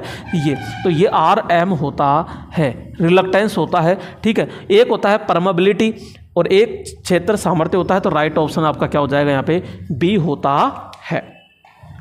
अगला लीजिएगा, आपसे इसमें ये क्वेश्चन भी पूछा जा सकता है क्या, कि यहाँ पे प्रतिष्ठम को तो RM से लिख दिया, परमियंस का मात्रक क्या होता है, तो इसका मात्रक होता है एम्पियर टर्न प्रति वेबर, और इसका जो मात्रक होता है वो वेबर प्रति एम्पियर टर्न होता है। तो ये ध्यान रखिएगा एक। तो अगला प्रश्न लीजिएगा, और 30 नंबर जो क्वेश्चन है, और वो 30 नंबर प्रश्न क्या कह रहा है, आइए देखते हैं। फैराडे के विद्युत चुंबकीय प्रेरण के दूसरे नियम अनुसार उत्पन्न विद्युत वाहक बल का मान होता है। तो भैया फैराडे के विद्युत चुंबकीय प्रेरण के दूसरे नियम अनुसार यानी उत्पन्न विद्युत वाहक बल होता है। तो विद्युत वाहक बल होता है तो वो क्या होता है, यहाँ पे पहले नियम में तो ये कहता है कि जो हमारा चुंबक बनता है, पहले नियम में तो हमारा फैराडे जी क्या कह रहा है कि यहाँ पे ये कहता है चुंबकीय बल रेखाएं होती है, और चालक से जब कोई चालक होता है तो इसको गतिशील कराइए, और गतिशील कराने पर ये बल रेखाएं कटती है। बल रेखाएं कटती है तो इसके अंदर क्या पैदा हो जाता है, EMF पैदा हो जाता है। ये बात बताता है किसमें, ये बात बताता है वो आपके पहले नियम में। दूसरे नियम में क्या बात बोलता है कि यहाँ पे दूसरे नियम के अंदर बोलता है कि इसमें जो पैदा होने वाला जो EMF है ना, ये EMF इन चुंबकीय फ्लक्स जो होता है, इस चुंबकीय फ्लक्स रेखाएं जो होती है, चुंबकीय फ्लक्स होता है उसके समानुपाती होता है, यानी कि इस प्रकार से ये होता है। तो यहाँ पे बात करते हैं कि E बराबर N dt by D phi, नहीं यहाँ के का तो कोई रोल ही नहीं होता, तो यहाँ पे E बराबर -N D phi by D T. तो यहाँ पे देखिएगा, क्योंकि यहाँ पे चुंबकीय क्षेत्र होता है, जैसे अपन ने कहा कि कोर के ऊपर ये लपेटा तो टर्नों की संख्या कौन आ गई, यहाँ पे अपन कहते हैं n, और यहाँ चुंबकीय फ्लक्स होगा तो चुंबकीय फ्लक्स होगा, और t का मतलब समय होगा। तो यहाँ पे जो EMF पैदा होगा तो उल्टा होगा, विपरीत, इसलिए यहाँ पे ये किसको रिप्रेजेंट करता है, तो ये लेंज नियम को रिप्रेजेंट करता है। तो राइट ऑप्शन यहाँ पे क्या हो जाएगा, तो अपन कहेंगे E बराबर -N D phi by D T होता है। यहाँ n का मतलब होता है लपेटों की संख्या, तो यहाँ लपेट संख्या होती है, और ये क्या होता है आपका फ्लक्स होता है। टी का मतलब होता है समय, क्या होता है, समय। अगला प्रश्न लीजिएगा, और अगला प्रश्न है 31 नंबर, और 31 नंबर प्रश्न क्या कह रहा है, आइए देखते हैं। तो यहाँ पे 31 नंबर प्रश्न है कि किसी एक कुंडली की स्वयं की धारा परिवर्तन करने से जो कुंडली में विद्युत वाहक बल प्रेरित होता है वह कहलाता है। भैया कुंडली एक ही है, और यहाँ पे जब एक ही कुंडली होती है, यहाँ पे एक ही कुंडली होती है, जब इसमें विद्युत का प्रवाह किया जाता है तो यहाँ AC धारा दी, तो यहाँ पे चुंबकीय क्षेत्र हो गया, और इसके अंदर जो क्रिया होती है उस क्रिया को कहते हैं स्वप्रेरण क्रिया। क्या होती है, और इसके अंदर जो पैदा होगा EMF पैदा होता है, EMF पैदा होता है, उसे क्या कहते हैं, स्वप्रेरित EMF कहते हैं। तो स्वप्रेरित ईएमएफ कहते हैं। ये स्वप्रेरित ईएमएफ होता है किस क्रिया के कारण पैदा होता है? स्वप्रेरण के कारण पैदा होता है। जबकि यहाँ पे एक कुंडली रख दे इस चुंबकीय क्षेत्र में, तो इसके अंदर भी क्या पैदा, यहाँ लोड लगा दिया, इसके अंदर भी क्या कौन एक इसके अंदर क्रिया होती है? तो सह यानी साथ में, तो ये होती है सह प्रेरण। इसमें क्या होगी? सह प्रेरण। और इसमें जो ईएमएफ पैदा होगा वो सह प्रेरित ईएमएफ होता है। तो सह प्रेरित ईएमएफ होता है। तो यहाँ पे स्वयं प्रेरित विद्युत वाहक बल, परस्पर प्रेरित विद्युत वाहक बल, आंतरिक विद्युत वाहक बल और बाह्य। तो भैया बाह्य नहीं होगा, आंतरिक नहीं होगा, परस्पर तो ये दो कुंडली होती तो होता। और ये स्वयं प्रेरित विद्युत वाहक बल, स्वयं प्रेरित ईएमएफ होता है। यानी राइट ऑप्शन क्या हो जाएगा? ए ऑप्शन होता है। जबकि यहाँ पे ये जो सिद्धांत होता है ये ऑटो ट्रांसफॉर्मर में प्रयोग होता है। जबकि सह प्रेरित ईएमएफ जो होता है यानी सह प्रेरण जो होता है यह ट्रांसफॉर्मर के अंदर उपयोग किया जाता है। अगला प्रश्न आ चुका है यहाँ पे, और 32 नंबर प्रश्न क्या कह रहा है? तो यहाँ पे देखते हैं 32 नंबर प्रश्न को कि चुंबक के किस भाग पर सबसे अधिक चुंबकीय शक्ति होती है। तो यहाँ पे बात करते हैं कि भैया सबसे अधिक जो होती है इनके ध्रुवों पर होती है। यहाँ पे सबसे अधिक होती है, जबकि यहाँ केंद्र पे यहाँ पे न्यूनतम होती है। क्या होती है? न्यूनतम। तो यहाँ न्यूनतम होती है। तो केवल दोनों ध्रुवों पर, जी हाँ दोनों ध्रुवों पर बराबर होती है। अगला प्रश्न लीजिएगा, और अगला प्रश्न है यहाँ पे 33 नंबर। और 33 नंबर क्या कह रहा है कि अस्थायी चुंबकों का इस्तेमाल आमतौर पर खालिस्तान में किया जाता है। तो ये अस्थायी चुंबकों का इस्तेमाल आमतौर पर किया जाता है। तो अस्थायी जो होता है विद्युत उपकरण में करते हैं, मोटर में करते हैं, मूविंग कॉइल में करते हैं, लाउड स्पीकर के अंदर करते हैं। लाउड स्पीकर, मूविंग और विद्युत उपकरणों में किया जाता है तो स्थायी चुंबक होता है। जबकि मोटर है, इसके अलावा जनरेटर होता है, यहाँ पे ट्रांसफार्मर होता है। इन सब के अंदर बोलो कौन सा होता है? तो अपन कहते हैं अस्थायी होता है। अस्थायी का मतलब होता है लोहा कोर पर यहाँ पे तार लपेट करके इसको विद्युत दी जाती है, तो ये आपका विद्युत चुंबक कहलाता है। अगला क्वेश्चन लीजिएगा। अगला चुंबक आता है यहाँ पे कि बैक ईएमएफ को खालिस्तान भी कहते हैं। तो भैया बैक ईएमएफ होता क्या है पहले तो ये देख लीजिए। यहाँ अपन कहते हैं कि कोई कॉइल होती है, ठीक है, और कॉइल में जब एसी धारा प्रवाहित की जाती है तो यहाँ पे इस कॉइल के अंदर चुंबकीय क्षेत्र होता है और यहाँ चुंबकीय प्रेरण क्रिया द्वारा एक ईएमएफ पैदा हो जाता है। ये जो ईएमएफ होता है ये ऊपर से आ रहा है, इसके विपरीत दिशा में पैदा होता है। विपरीत दिशा में पैदा होने के कारण ये बैक ईएमएफ कहलाता है। क्या कहलाएगा? ये बैक ईएमएफ कहलाता है। ये तो अवसर अभी आपने ये बताया था स्वप्रेरित ईएमएफ। जी हाँ, स्वप्रेरित ईएमएफ ही बैक ईएमएफ कहलाता है। ये विपरीत दिशा में होता है और ये विपरीत दिशा में जाता है तो यहाँ पे ये लेंज नियम का कार्य करता है, क्योंकि जिसके द्वारा ये पैदा हुआ उसी का क्या करता है? ये विरोध करता है। तो बैक ईएमएफ को अपन बैक ईएमएफ तो कहते ही है, ये विरोध करता है, इसलिए विरोधी ईएमएफ भी कहते हैं और काउंटर ईएमएफ भी कहते हैं। तो राइट ऑप्शन सीधा क्या हो जाए? यहाँ उपरोक्त सभी होता है। अगला प्रश्न लीजिएगा, और अगला प्रश्न आ चुका है यहाँ पे मैग्नेटोमोटिव फोर्स की इकाई क्या होती है। तो भैया ये मैग्नेटोमोटिव फोर्स क्या है? तो यहाँ समझते हैं एमएमएफ। मैग्नेटोमोटिव फोर्स यानी चुंबकीय वाहक बल होता है। यहाँ पर कहते हैं कि ये लोहे की जैसे कोई कोर होती है, ये कोर होती है, इसमें गति करता है हमारा चुंबकीय फ्लक्स। तो चुंबकीय फ्लक्स अपने आप ही गति करता है क्या? जी नहीं। इस गति कराने के लिए किसका होना जरूरी है? एमएमएफ का जरूरी होना चाहिए। एमएमएफ धक्का देगा तो ये चुंबकीय फ्लक्स आगे गति करता है। जो एमएमएफ होता है इसका प्रतीक जो चिन्ह होता है वो एफएम होता है, मैग्नेटिक फोर्स होता है। इसका जो मात्रक होता है वो एम्पियर टर्न होता है। क्या होता है? एम्पियर टर्न होता है। क्या होगा? एम्पियर टर्न, या फिर गिलबर्ट अपन कहते हैं। सीजीएस मात्रक जो होता है तो ये कौन सा होगा? गिलबर्ट होता है। तो यहाँ एम्पियर टर्न होता है तो ये एमएमएफ होता है। तो यहाँ वेबर हो गया, एम्पियर टर्न, टेस्ला और रिलक्टेंस। तो यहाँ पे ये वेबर किसका मात्रक होता है? तो अपन कहते हैं फ्लक्स का। किसका होता है? तो यहाँ फ्लक्स का होता है।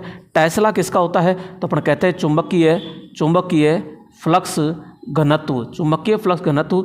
रिलक्टेंस होता है तो ये आपके प्रतिष्ठम होता है और इसका जो मात्रक होता है वो एम्पियर टर्न प्रति वेबर होता है। तो ये प्रतिष्ठम होता है, ठीक है। टेस्ला एक मात्रक है, ये एक गुण है। अगला प्रश्न, और अगला प्रश्न 36 नंबर आ चुका है। और 36 नंबर प्रश्न क्या कह रहा है, आइए देखते हैं यहाँ पे। किसी चुंबकीय लोहे पदार्थ में होने वाले हिस्टैरिसीस लॉस को ज्ञात करने के लिए निम्नलिखित में से सूत्र होता है। तो भैया यहाँ पे अपन बात करते हैं WH बराबर नीटा बी मैक्सिमम की पावर 1.6, यहाँ पे V और F होता है। तो यहाँ पे WH जो होता है, ध्यान रखना ये F का क्या होता है, समानुपाती होता है। F का मतलब फ्रीक्वेंसी, यहाँ V का मतलब होता है कोर का आयतन। क्या होता है, तो यहाँ कोर का आयतन होता है, आयतन होता है। ये चुंबकीय फ्लक्स घनत्व होता है। N का मतलब होता है हिस्टैरिसीस गुणांक होता है, तो 1.91 होता है। तो यहाँ पे राइट ऑप्शन क्या हो जाएगा, WH नीटा बी मैक्सिमम इंटू 1.6 V का स्क्वायर, ये तो गलत हो गया। नीटा बी मैक्सिमम, यहाँ पे ये 2 है, 1.6 है, F हो गया, V हो गया, वाट हो गया, बी मैक्सिमम नीटा। तो पहला ही तो राइट है, तो N भी आ गया, बी मैक्सिमम की पावर 1.6 भी हो गई, ठीक है, F भी हो गया, V हो जाता है। तो राइट ऑप्शन क्या हो जाता है, ये हो जाता है।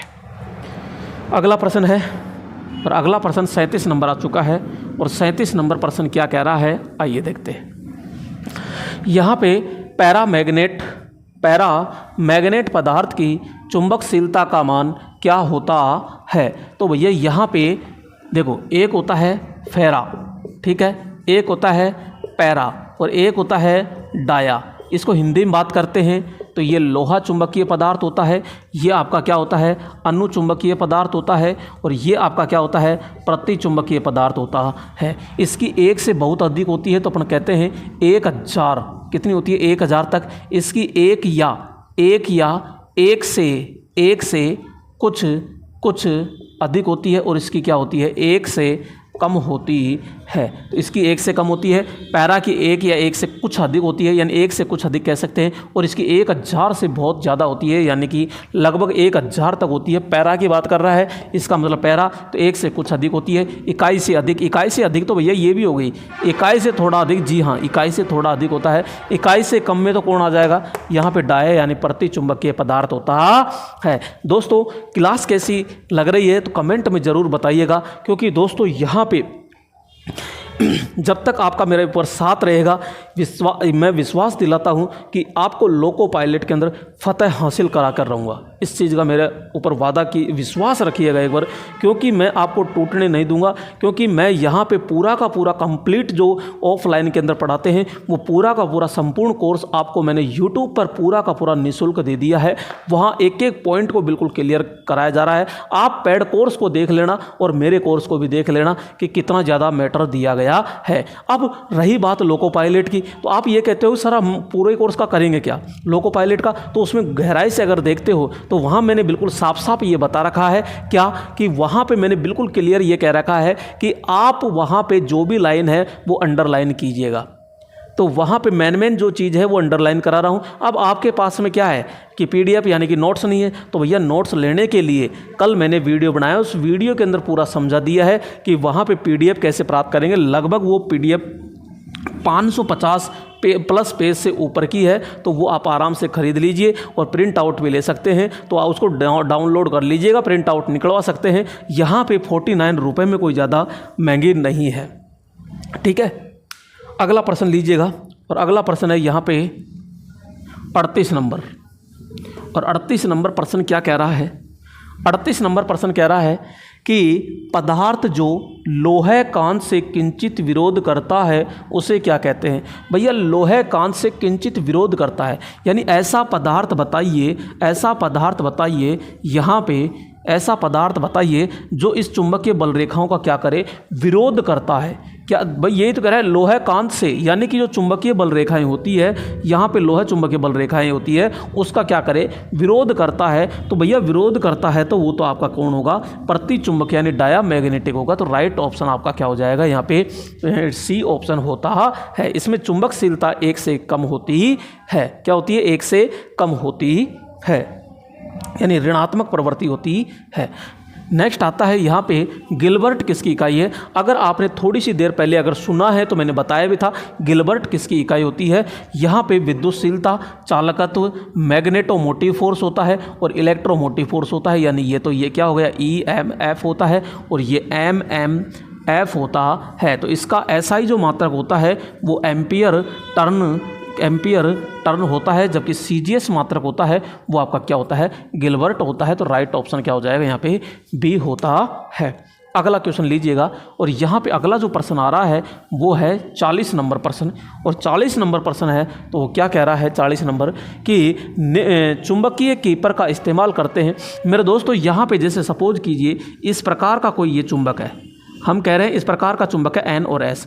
अब यहाँ से बल रेखाएं इधर जाती है तो भैया यहाँ हवा होती है और हवा में धीरे धीरे बल रेखाएं क्या हो जाती है, घट जाती है। तो यहाँ अपन कहते हैं कि एक ऐसा पदार्थ लेके आते हैं, यहाँ पे एक ऐसा फ्रेम होता है, तो इस प्रकार का फ्रेम होता है, बीच में ये लोहा होता है, ये बीच में लोहा होता है। तो इस खांचे में यूं का यूं रख देते हैं तो उसे कीपर कहते हैं। तो चुंबकीय बल रेखाएं उसमें नष्ट नहीं होती है, उतनी की उतनी बनी रहती है। तो चुंबकीय रेखाओं की दिशा बदलने के लिए दिशा नहीं बदलेगी।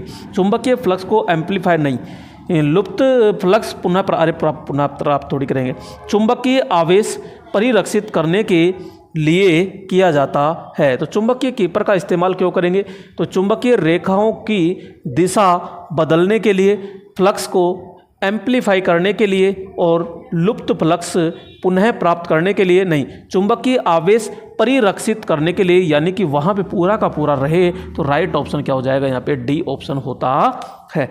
अगला क्वेश्चन लीजिएगा और अगला प्रश्न क्या है, तो यहाँ पे एल्निको 1 है। तो भैया एल्निको जो होता है ये आपका क्या होता है, तो अपन कहेंगे ये एक कठोर चुंबक होता है। क्या होता है, ये कठोर चुंबक होता है, ये मिश्र धातु होती है। तो हार्ड, क्योंकि यहाँ पे कठोर चुंबक होता है तो ये कठोर चुंबक कौन सा होगा, स्थायी चुंबक, कठोर हार्ड चुंबक होता है। तो हार्ड चुंबकीय पदार्थ होता है, सॉफ्ट न सॉफ्ट। राइट ऑप्शन क्या हो जाएगा यहाँ पे, A ऑप्शन होता है। सॉफ्ट चुंबक कौन सा होता है, तो अपन कहेंगे ये आपका विद्युत चुंबक होता है। अगला 42 नंबर पे पहुँच चुके हैं और 42 नंबर पे है तो ये कौन सा होगा, तो निम्न में से कौन सा पदार्थ डायामैग्नेटिक नहीं है, डायामैग्नेटिक नहीं है। तो भैया यहाँ पे डायामैग्नेटिक यानी प्रतिचुंबकीय होता है। तो यहाँ पे प्रतिचुंबकीय होता है। तो देखो यहाँ मैं लिख रहा हूँ कि आजकल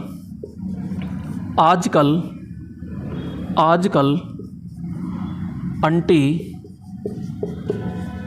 सोने चांदी के बिस्तर में हाई पान खाती है। तो यहाँ पे अपन कहते हैं ऐसे होता है अब्रक, जैसे होता है जस्ता, कैसे कॉपर होता है, ल से यहाँ लकड़ी होती है, एंटी से एंटीमनी होती है, सोने से सोना होता है, सोने से क्या हो जाता है, सोना हो जाता है, चांदी से चांदी होता है। ठीक है, यहाँ से बिस्मित, यहाँ बिस्तर से क्या हो जाता है, बिस्मित होता है। ठीक है, स यानी शीशा होता है, स यानी क्या होता है, शीशा होता है। और यहाँ पे हाई पान खाती है, क्या खाती है, हाई। तो यह हाइड्रोजन होता है और हीरा होता है, पासे पारा होता है, पासे पानी होता है, नैसे नमक होता है। तो भैया एंटीमनी तो आ ही गया शुरू में, एंटीमनी आ गया, हीरा आ गया, जस्ता आ गया, कोबाल्ट नहीं आता। क्योंकि कोबाल्ट के लिए क्या बोला जाता है कि यहाँ पे बोला जाता है कि लोको निकल गई, यानी लोको निकल गई। पहले वाली तो निकल गई, अब निकलने मत देना। ये लोहा चुंबकीय है, यानी कि लोको से, ये लो से तो क्या बन गया, लोहा, को से बन गया कोबाल्ट, निकल से निकल, गए से गिलोडेनियम और ई से इस्पात होता है। तो राइट ऑप्शन क्या हो जाएगा यहाँ पे, D ऑप्शन होता है। अगला क्वेश्चन लीजिएगा और 43 नंबर यहाँ पे क्वेश्चन चल रहा है दोस्तों। और ये 43 नंबर क्या कह रहा है क्वेश्चन, तो यहाँ पे बाह्य चुंबकीय क्षेत्र हटा लिए जाने पर किसी माध्यम में शेष चुंबकत्व क्या कहलाता है। तो ये कह रहा है कि यहाँ पे जैसे अपन ने क्या कहा कि ये विद्युत धारा दी और विद्युत देने पर चुंबक बन गया, फिर वापस हटा लिया तो क्या वापस नष्ट हो जाएगा पूरा, जी नहीं, इसमें शेष चुंबकत्व बच जाता है। उसे अपन क्या कहते हैं, अवशिष्ट चुंबकत्व, यानी कि इसे रेमेनेंस कहते हैं। क्या कहते हैं, रेमेनेंस। रेमेनेंस भी कहते हैं, रेजिडुअल मैग्नेटिज्म कहते हैं। तो इसमें रेमेनेंस राइट ऑप्शन होगा, क्योंकि यहाँ पे आपको अन्य शब्द भी याद करने पड़ेंगे, क्योंकि अब आपको याद था अवशिष्ट चुंबकत्व यानी रेजिडुअल मैग्नेटिज्म होता है, तो वो होता है, तो यहाँ पे अन्य शब्द भी आपको याद करने पड़ेंगे, तो रेमेनेंस होता है। अगला प्रश्न 44 नंबर प्रश्न है, और 44 नंबर प्रश्न क्या है तो देखिएगा। तो यहाँ पे हिस्टैरिसीस चुंबकीय परिपथ में ऐसी परिघटना है जिसके द्वारा, तो यहाँ पे हिस्टैरिसीस चुंबकीय हिस्टैरिसीस चुंबकीय परिपथ में ऐसी परिघटना है, तो अपन क्या कहते हैं, इसमें बार बार अपन बता चुके हैं कि यहाँ पे ये बी होता है, ये एच होता है। जो बी होता है हमेशा एच से पिछड़ने का ये गुण रखता है, ये पीछे पीछे चलता है और ये आगे आगे चलता है, क्योंकि यहाँ पे जैसे ए बी बढ़ता है तो वापस ये जीरो पे नहीं आता, ये पीछे रह जाता है। तो बी जो होता है, एच जो है बी से पश्चिम नहीं, बी एच से पश्चिम में रहता है। जी हाँ, बी का मतलब होता है चुंबकीय फ्लक्स घनत्व होता है, और एच जो होता है यहाँ पे चुंबकन बल होता है, या चुंबकीय क्षेत्र तीव्रता अपन कहते हैं। ठीक है, तो यहाँ पे राइट ऑप्शन क्या हो जाएगा, बी होता है। 45 नंबर की बात करते हैं, तो यहाँ पे 45 नंबर क्या है, आइए देखते हैं। अपने चुंबकत्व को बनाए रखने के लिए पदार्थ की क्षमता को क्या कहते हैं? तो भैया चुंबकत्व बनाए रखने के लिए पदार्थ की क्षमता को क्या कहते हैं? धारणशीलता कहते हैं, चालकता कहते हैं, आपेक्षिकता कहते हैं, या रिप्रोड्यूसिबल कहते हैं। तो चुंबकत्व को हम अपन कहते हैं कि यहाँ पे ये मैंने कहा कि ये विद्युत चुंबक बनाया, विद्युत सप्लाई दी 100% बन गया, और ये जैसे सप्लाई हटाई तो ये 100% नष्ट हुआ क्या? जी नहीं, ये लगभग कहते हैं 2 से 5% चुंबकत्व तो इसमें रह जाता है। जो रहता है उसको धारण करने के लिए भी तो अंदर रहता है, कोई गुण उसको रोक के रख रहा है, तो उसे अपन क्या कहते हैं? धारणशीलता कहते हैं। अगला प्रश्न लीजिएगा, और अगला प्रश्न है 46 नंबर, और 46 नंबर प्रश्न क्या कह रहा है? तो ऐसी सामग्री जिसे बहुत ही कम चुंबक बनाया जा सकता है तो उसको खालिस्तान कहते हैं। तो भैया ऐसी सामग्री जिसे बहुत ही कम चुंबक बनाया जा सकता है, बहुत ही कम चुंबक बनाया जा सकता है, तो चुंबकीय होता है, पैरामैग्नेटिक होता है, प्रतिचुंबक होता है, और लोहा चुंबकीय। लोहा चुंबक तो बहुत ज़बरदस्त बन जाता है, और वो कह रहा है बहुत ही कम चुंबक बनाया जा सकता है, चुंबकीय तो होगा नहीं। यहाँ पे ये बिल्कुल नष्ट कर रहा है, वो सॉरी हाँ,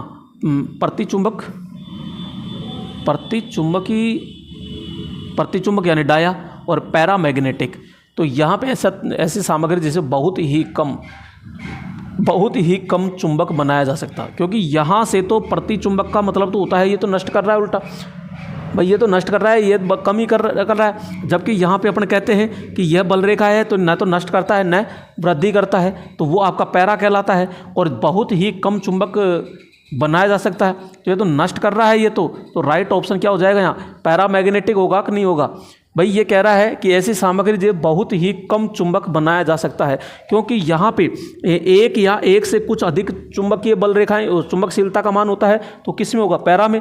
यहाँ पे तो बहुत ज़्यादा हो जाएगा 1000 तक, ये तो 1 से भी कम होता है, तो 1 से कम चुंबक कैसे बनेगा? जबकि ये कह रहा है कि ये बहुत कम चुंबक बनना चाहिए, तो बहुत कम चुंबक कहाँ बनता है? ये पैरा के अंदर बनता है, यानी कि पैरा को अपन क्या बोलेंगे?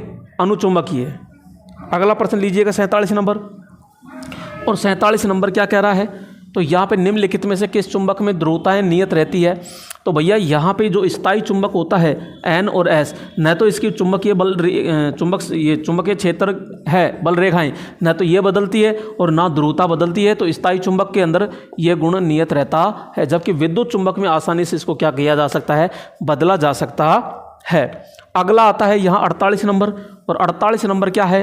तो आइए देखते हैं कि 2 चुंबक ध्रुवों के बीच का चुंबकीय बल दोनों ध्रुवों के बीच की खालिस्तान के विलोम अनुपाती होता है। भैया ये शुरू में बताया था मैंने कि जो फोर्स होता है इनके दोनों ध्रुवों के गुणनफल के तो समानुपाती, और इनके बीच की दूरी के क्या होता है? विलोम अनुपाती होता है। तो दोनों ध्रुवों के बीच की दूरी के वर्ग के क्या होता है? विलोम अनुपाती होता है। अगला क्वेश्चन है यहाँ पे 49 नंबर, और 49 नंबर क्या कह रहा है? तो यहाँ पे देखते हैं कि प्रतिष्ठम्भ S की इकाई निम्न होता है। तो भैया प्रतिष्ठम्भ यानी कि क्या है? रिलक्टेंस, और रिलक्टेंस को RM या फिर S से अपन डिनोट करते हैं। इसका मात्रक की बात करते हैं तो यहाँ पे एम्पियर टर्न प्रति क्या होता है, वेबर होता है। यहाँ पे ये रिलक्टेंस करता क्या है कि चुंबकीय फ्लक्स मार्ग में क्या करता है, यहाँ पे बाधा उत्पन्न करता है। क्या करता है, ये बाधा उत्पन्न करता है। तो राइट ऑप्शन क्या हो जाएगा, एम्पियर टर्न प्रति वेबर होता है। ठीक है, अगला प्रश्न लीजिएगा 50 नंबर प्रश्न। और 50 नंबर प्रश्न क्या कह रहा है, तो यहाँ पे छड़ चुंबक बनाने में प्रयुक्त पदार्थ की प्रतिरोधकता होती है। तो भैया छड़ चुंबक बनाना है तो पदार्थ की प्रतिरोधकता क्या होगी, प्रतिरोधकता। छड़ चुंबक बनाने में प्रयुक्त पदार्थ की प्रतिरोधकता होती है, उच्च होती है, निम्न होती है, औसत, और यहाँ ए और सी यानी कि दोनों। तो यहाँ पे तो अपन ए और सी तो कैसे होगा, औसत तो कहाँ आती है। तो यहाँ पे अब छड़ चुंबक है तो इसके अंदर जो प्रतिरोधकता होती है बिल्कुल क्या होती है, निम्न होती है। तो राइट ऑप्शन क्या हो जाएगा, यहाँ बी ऑप्शन होती है, बी ऑप्शन होगा। अगला छड़ चुंबक का मतलब होता है विद्युत चुंबक। फ्लक्स की इकाई वेबर है जो बराबर होती है। तो यहाँ अपन कहेंगे भाई एक वेबर जो होता है वो 10 की पावर 8 मैक्सवेल होता है।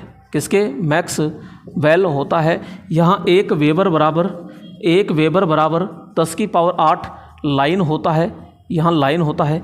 एक लाइन बराबर एक मैक्सवेल होता है। ये इस याद रखिएगा। और उल्टा पूछ ले कि एक मैक्सवेल बराबर 10 की पावर 8 माइनस 8 क्या आ जाएगा, वेबर होता है। ठीक है, तो यहाँ पे तो राइट ऑप्शन क्या हो जाएगा, यहाँ पे एक वेबर जो किसके बराबर है, तो मैक्सवेल इंटू 10 की पावर 8 होता है। तो बी ऑप्शन क्या हो जाएगा, राइट। आगे देखिएगा यहाँ पे, और अगला है 52 नंबर। और 52 नंबर क्या कह रहा है तो यहाँ चुंबकीय परिपथों में प्रतिरोध के अनुरूप खालिस्तान कार्यरत होता है। तो भैया चुंबकीय परिपथों में प्रतिरोध, चुंबकीय परिपथों में प्रतिरोध का जो अनुरूप है भैया विद्युत के अंदर प्रतिरोध होता है। तो चुंबक में प्रतिरोध के समान कोण होता है, तो अपन कहते हैं प्रतिष्ठम होता है। तो प्रतिष्ठम होता है। प्रतिष्ठम को क्या कहते हैं, रिलक्टेंस कहते हैं। ठीक है, तो ये राइट ऑप्शन हो जाएगा। और ये विरोध का पूछ लिया तो सहायता का कोण होता है, तो परमियंस होता है। ठीक है, तो यहाँ परमियंस हो जाता है। अगला प्रश्न आता है यहाँ पे, और अगला प्रश्न क्या कह रहा है कि 53 नंबर की फ्लक्स डेंसिटी का एसआई मात्रक क्या होता है। तो फ्लक्स घनत्व जो होता है यानी बी, फ्लक्स घनत्व का एसआई मात्रक होता है, टेस्ला होता है, वेबर प्रति मीटर स्क्वायर, ए बी दोनों। तो यहाँ राइट ऑप्शन क्या हो जाएगा, ये दोनों ही होते हैं। तो राइट ऑप्शन तो अपना क्या हो जाएगा, ये होता है। जो वेबर होता है ये वेबर ओनली किसका होता है, तो अपना कहेंगे कि ये तो फ्लक्स का होता है। किसका होता है, ये फ्लक्स का होता है। अगला प्रश्न लीजिएगा, और अगला प्रश्न है ये दोस्तों, यहाँ पे अगला प्रश्न आ चुका है। ये किसी चुंबकीय क्षेत्र में ऊर्जा संचय का मान होता है। तो यहाँ पे ऊर्जा संचय का मतलब होता है एकत्रित किया जाता है। तो मैंने बताया था कि ऊर्जा एकत्रित करते हैं, तो ऊर्जा एकत्रित करते हैं तो 1/2 Li का क्या होता है, स्क्वायर होता है। तो यहाँ एनर्जी E आ जाएगा, तो 1/2 Li का स्क्वायर। तो राइट ऑप्शन क्या हो जाएगा, यहाँ पे डी ऑप्शन होता है। अगला क्वेश्चन लीजिएगा, और यहाँ पे 55 नंबर की बात करते हैं। तो यहाँ पे विद्युत चुंबक होते हैं। तो भैया विद्युत चुंबक क्या होते हैं, विशाल चुंबक होते हैं, लघु चुंबक होते हैं, स्थायी चुंबक होते हैं, और अस्थायी चुंबक होते हैं। तो अपन क्या कहेंगे, अस्थायी चुंबक ही तो विद्युत चुंबक होते हैं। तो राइट ऑप्शन ये होता है। अस्थायी जो चुंबक होते हैं ये नरम चुंबक कहलाते हैं। कौन से चुंबक कहलाएंगे, तो यहाँ पे ये विद्युत चुंबक होते हैं, इसके अलावा ये नरम चुंबक होते हैं। स्थायी जो चुंबक होता है इसे हम कौन सा चुंबक कहते हैं, कठोर चुंबक होते हैं। ठीक है, अगला प्रश्न लीजिएगा 56 नंबर। और 56 नंबर क्या है, तो यहाँ पे देखिएगा 56 नंबर, कौन सा विद्युत चुंबक का एप्लीकेशन यानी अनुप्रयोग नहीं होता है। तो विद्युत चुंबक का उपयोग कहाँ नहीं करते, विद्युत घंटे में विद्युत चुंबक का करते हैं, परम एलॉय में, परिणामित्र में, और विद्युत आयरन में। तो भैया विद्युत आयरन तो टाँका लगाने की, सोल्डरिंग करने की होती है, तो उसमें विद्युत चुंबक का क्या काम है, तो यहाँ पे राइट ऑप्शन हो जाएगा, ये डी ऑप्शन होता है। तो विद्युत जो आयरन होती है, विद्युत आयरन सोल्डरिंग आयरन होती है। विद्युत आयरन का मतलब प्रेस करते हैं। प्रेस में जो हीटिंग एलिमेंट होता है, प्रेस में जो हीटिंग एलिमेंट होता है वो किसका बना होता है? आप कमेंट में ज़रूर बताइएगा कि प्रेस के अंदर जो हीटिंग एलिमेंट होता है उसके अंदर हीटिंग एलिमेंट किसका बना होता है। अगला प्रश्न लीजिएगा 57 नंबर। पदार्थ के फ्लक्स प्रति यूनिट एरिया को क्या कहते हैं? तो भैया पदार्थ के फ्लक्स प्रति यूनिट एरिया को क्या कहते हैं? यहाँ अपन कहते हैं कि जो हमारा फ्लक्स होता है, सपोज कीजिए ये पूरा एरिया है, तो यहाँ इकाई क्षेत्र में से निकलने वाला जो फ्लक्स होता है उसे फ्लक्स चुंबकीय फ्लक्स घनत्व कहते हैं। ये कह रहा है कि प्रति यूनिट फ्लक्स प्रति यूनिट जो एरिया होता है उसको क्या कहेंगे? तो उसको फ्लक्स घनत्व कहते हैं, जिसका प्रतीक क्या होता है? बी होता है, और इसका मात्रक होता है, क्या होता है? मात्रक क्या होता है? तो अपन कहते हैं वेबर प्रति मीटर स्क्वायर होता है। इसका मात्रक क्या होता है? प्रतिष्ठम। तो इसका मात्रक क्या होता है? तो अपन कहेंगे एम्पियर टर्न प्रति वेबर होता है। यहाँ पे एमएमएफ का मात्रक क्या होता है? तो इसका मात्रक होता है एम्पियर टर्न होता है। अगला क्वेश्चन है, और अगला क्वेश्चन क्या है? तो आइए देखते हैं अगला प्रश्न। और अगला प्रश्न है कि ट्रांसफॉर्मर में चुंबकीय प्रवाह का मार्ग होता है। तो यहाँ अपन कहते हैं कि ये लोहा कोर होती है ये, और इसके अंदर कौन गुजरता है? ये। तो इसके अंदर जाएगा तो भैया क्या होना चाहिए? इसके अंदर प्रतिरोध कम होना चाहिए, यानी प्रतिरोध कम होना चाहिए। प्रतिरोध को यहाँ क्या कहेंगे? प्रतिष्ठम कहेंगे। प्रतिष्ठम होता है, और प्रतिष्ठम क्या होना चाहिए? हमेशा कम होना चाहिए। प्रतिष्ठम ऑप्शन में नहीं आया। अरे प्रतिष्ठम कोई तो अनिच्छा कहते हैं, तो निम्न अनिच्छा होती है। ठीक है, नेक्स्ट अगला क्वेश्चन आता है यहाँ पे 59 नंबर। और 59 नंबर क्या है? तो देखिएगा, यहाँ ज्ञात कीजिए कि निम्नलिखित में से किसमें कार्क स्क्रू नियम प्रयुक्त किया जाता है। तो भैया चुंबकीय क्षेत्र, यानी चुंबकीय क्षेत्र की दिशा ज्ञात करने के लिए, करंट की दिशा, चुंबकीय क्षेत्र की दिशा ज्ञात करने के लिए अपन क्या करते हैं? कार्क स्क्रू नियम और दाहिने हाथ से पकड़ने का, चालक को दाहिने हाथ से पकड़ने का नियम, 2 नियम होते हैं। तो यहाँ चुंबकीय क्षेत्र की दिशा ज्ञात करते हैं। अगला यहाँ 60 नंबर आता है। चुंबक में चुंबकीय बल का क्या कारण है? चुंबक में चुंबकीय बल का क्या कारण है? इसमें इलेक्ट्रॉनों की घूमने की चाल होती है, इसकी स्पेस किरणें होती है, पृथ्वी के अंदर स्थिर कण चुंबक के कारण होता है, पृथ्वी का कारण होता है। भैया इसमें ऐसा कुछ नहीं है। चुंबकीय बल का क्या कारण होता है? तो इसमें इलेक्ट्रॉनों के घूमने की चाल होती है। तो राइट ऑप्शन क्या हो जाएगा? इसमें ए ऑप्शन होता है। अगला प्रश्न आ चुका है यहाँ पे, कृत्रिम चुंबक की क्षमता प्राकृतिक चुंबक की अपेक्षा क्या होती है? तो भैया कृत्रिम में तो बहुत ज़्यादा होती है, क्योंकि प्राकृतिक के अंदर तो कम होती है। तो यही तो कह रहा है कि कृत्रिम चुंबक की क्षमता जो है प्राकृतिक से क्या होती है? तो अपन कहेंगे अधिक होती है। यहाँ पे अगला आता है 62 नंबर। तो चुंबकीय ओवरलोड रिले से तुलना करने पर थर्मल ओवरलोड रिले खालिस्तान होती है। दोस्तों ध्यान रखना, यहाँ पे चुंबकीय फास्ट होती है, तेज़ प्रचालित होती है, तेज़।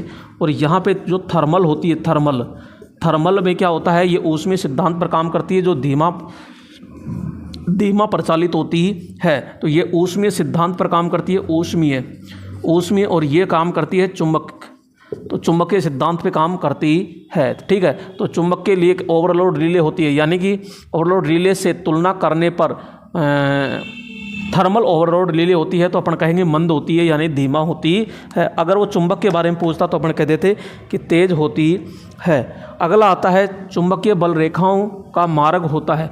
भैया चुंबकीय बल रेखाओं का मार्ग क्या होता है? तो चुंबकीय बल रेखाओं का जो मार्ग होता है इस तरह बिल्कुल पूरा और बंद होता है, पूर्ण और बंद होता है। तो राइट ऑप्शन सीधा क्या हो जाएगा? ये। अगला प्रश्न है 64 नंबर। और 64 नंबर क्या कह रहा है? चुंबकीय पारगम्यता यानी परमेबिलिटी को खालिस्तान संकेत से दर्शाया जाता है। तो भैया यहाँ पे चुंबकीय जो परमेबिलिटी होती है, चुंबकीय परमेबिलिटी जो होती है, इसको प्रतीक की बात करते हैं। प्रतीक क्या होता है? तो अपन कहते हैं म्यू।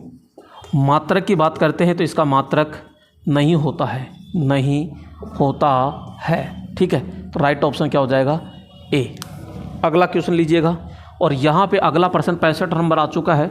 और 65 नंबर है, तो प्रतिदीप्ति नली वाले परिपथ में उच्च वोल्टता प्रोत्कर्ष किससे उत्पन्न होता है? तो भैया प्रतिदीप्ति नली के अंदर जो उच्च वोल्टता बनाते हैं, यानी कि फ्लोरोसेंट ट्यूबलाइट होती है, तो यहाँ पे अपन को पता है कि इस प्रकार से ये होती है और यहाँ पे ये डंडा होता है, बीच में ये चौक होता है और यहाँ एक स्टार्टर होता है। तो ये जो होता है चौक, इसका चौक का क्या काम है, तो ये प्रारंभिक वोल्टेज होती है उसको अति उच्च करना होता है। तो राइट ऑप्शन क्या हो जाएगा यहाँ, डी ऑप्शन होता है। अगला प्रश्न, और अगला प्रश्न क्या है, तो एक मैक्सवेल समतुल्य है। दोस्तों अभी बताया था कि यहाँ पे एक जो मैक्सवेल होता है, एक मैक्सवेल बराबर, अगर वेबर की बात करते हैं वेबर, तो यहाँ 10 की पावर -8 आएगा, ठीक है। और एक वेबर बराबर मैक्सवेल पूछे तो 10 की पावर 8 मैक्सवेल होता है। अगला है यहाँ पे 67, किसी चालक में धारा प्रवाहित करने का प्रभाव, किसी चालक में धारा प्रवाहित करने का प्रभाव होता है। तो भैया किसी चालक में धारा प्रवाहित करेंगे, धारा प्रवाहित करते हैं तो इसके चारों ओर चुंबकीय क्षेत्र हो जाता है, चुंबकीय क्षेत्र होगा और धीरे धीरे चालक भी क्या होता है, गर्म। तो चुंबकीय तथा ऊष्मीय दोनों होते हैं। तो राइट ऑप्शन क्या हो जाएगा यहाँ। अगर यहाँ पे दोनों वाला ऑप्शन नहीं आता है तो फिर केवल चुंबकीय प्रभाव पहली प्राथमिकता देते हैं। अगला क्वेश्चन आता है यहाँ पे 68 नंबर प्रश्न, और 68 नंबर प्रश्न क्या कह रहा है कि स्थायी चुंबक बनाने में प्रयोग किया जाता है। तो भैया स्थायी चुंबक बनाने में किसका प्रयोग करते हैं, सिलिकॉन इस्पात का, मृदु इस्पात का, रॉड का, टंगस्टन का। यहाँ पे कोबाल्ट का प्रयोग किया जाता है, निकेल का प्रयोग किया जाता है, लोहे का प्रयोग किया जाता है, इस्पात का किया जाता है और गिलोडिनियम का प्रयोग किया जाता है। इसके अलावा दोस्तों कुछ क्षमता में यहाँ पे टंगस्टन का भी प्रयोग किया जाता है। तो ये राइट ऑप्शन क्या हो जाएगा यहाँ पे, डी होता है। आगे देखते हैं यहाँ पे 69 नंबर प्रश्न कि जिन पदार्थों में BH वक्र के गुणनफल का मान अधिक होता है वे खालिस्तान कहलाते हैं। कोमल चुंबकीय पदार्थ होते हैं, कठोर चुंबकीय पदार्थ होते हैं, उच्च चालकता युक्त पदार्थ होते हैं और निम्न प्रतिरोधकता युक्त पदार्थ होते हैं। तो भाई जहाँ पे BH वक्र जो पाया जाएगा वो कोमल चुंबकीय और कठोर चुंबकीय, तो अपन क्या कहेंगे, कठोर चुंबकीय पदार्थ होते हैं। अगला होता है यहाँ पे दो बिंदु ध्रुवों के बीच में होता है। तो भैया यहाँ पे F बराबर, तो यहाँ पे अपन पहले ही पता लगा चुके कि एक N होता है एक S होता है, इनके बीच में बल लगता है। तो बल लगता है तो P1 और P2 ये समानुपाती होता है और इनके बीच की दूरी के क्या होता है, तो दूरी के वर्ग के, एक मिनट क्या पूछ लिया रे इसने, दो बिंदु ध्रुवों के बीच के बल होता है, सही तो है दूरी में, तो यहाँ समानुपाती होता है तो अपन के रिप्रेजेंट करते हैं। F बराबर है के आ गया। अब ये M1 M2 ले रहा है तो P1 P2 ले लीजिए, कोई दिक्कत नहीं है, और x का स्क्वायर लेते हैं तो ये दूरी हो गई। तो राइट ऑप्शन क्या हो जाएगा यहाँ पे, D होता है। अगला 71 नंबर प्रश्न है। तो 71 नंबर प्रश्न क्या है, तो आइए देखते हैं।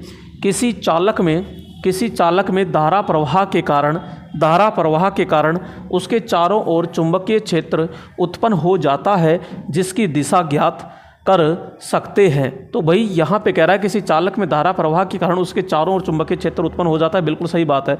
जिसकी दिशा कैसे ज्ञात कर सकते हैं, मैंने कहा कि ये चालक है और इस चालक में धारा का प्रवाह है, तो इसको दाहिने हाथ से पकड़ो, और अपन ने कहा कि अंगूठा जो है ये धारा की दिशा में है, तो उंगलियां जो है ये चुंबकीय क्षेत्र दर्शाती है। तो ये आपको क्या होगा, दाहिने हस्त नियम का प्रयोग करते हैं। तो फ्लेमिंग का दाहिना हस्त नियम आता है।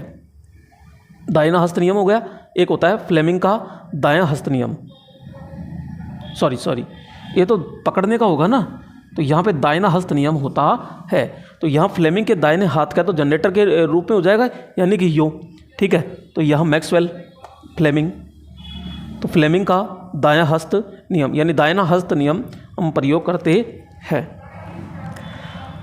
अगला आता है यहाँ पे, एक चुंबक के किस भाग पर चुंबकीय शक्ति निम्न होती है। तो भैया यहाँ पे बात करते हैं कि यहाँ ये तो ध्रुव होते हैं, तो ध्रुवों पे तो ज़्यादा होती है ज़्यादा, और ये केंद्र होता है तो ये केंद्र होता है, तो यहाँ पे केंद्र पे क्या होती है, कम होती है। तो यहाँ पे क्या कह रहा है, किस भाग पे शक्ति निम्न होती है, तो अपन कहते हैं मध्य में होती है, यानी केंद्र पर निम्न होती है।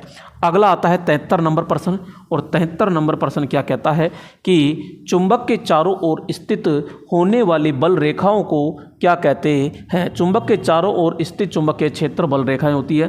भाई ये है, तो ये चारों ओर है, ये अगर ये चारों ओर स्थित है तो इसे चुंबकीय क्षेत्र, तो चुंबकीय बल रेखाएं कहेंगे, चुंबकीय फ्लक्स घनत्व थोड़ी कहेंगे। तो यहाँ पे चुंबकीय बल रेखाएं कहते हैं।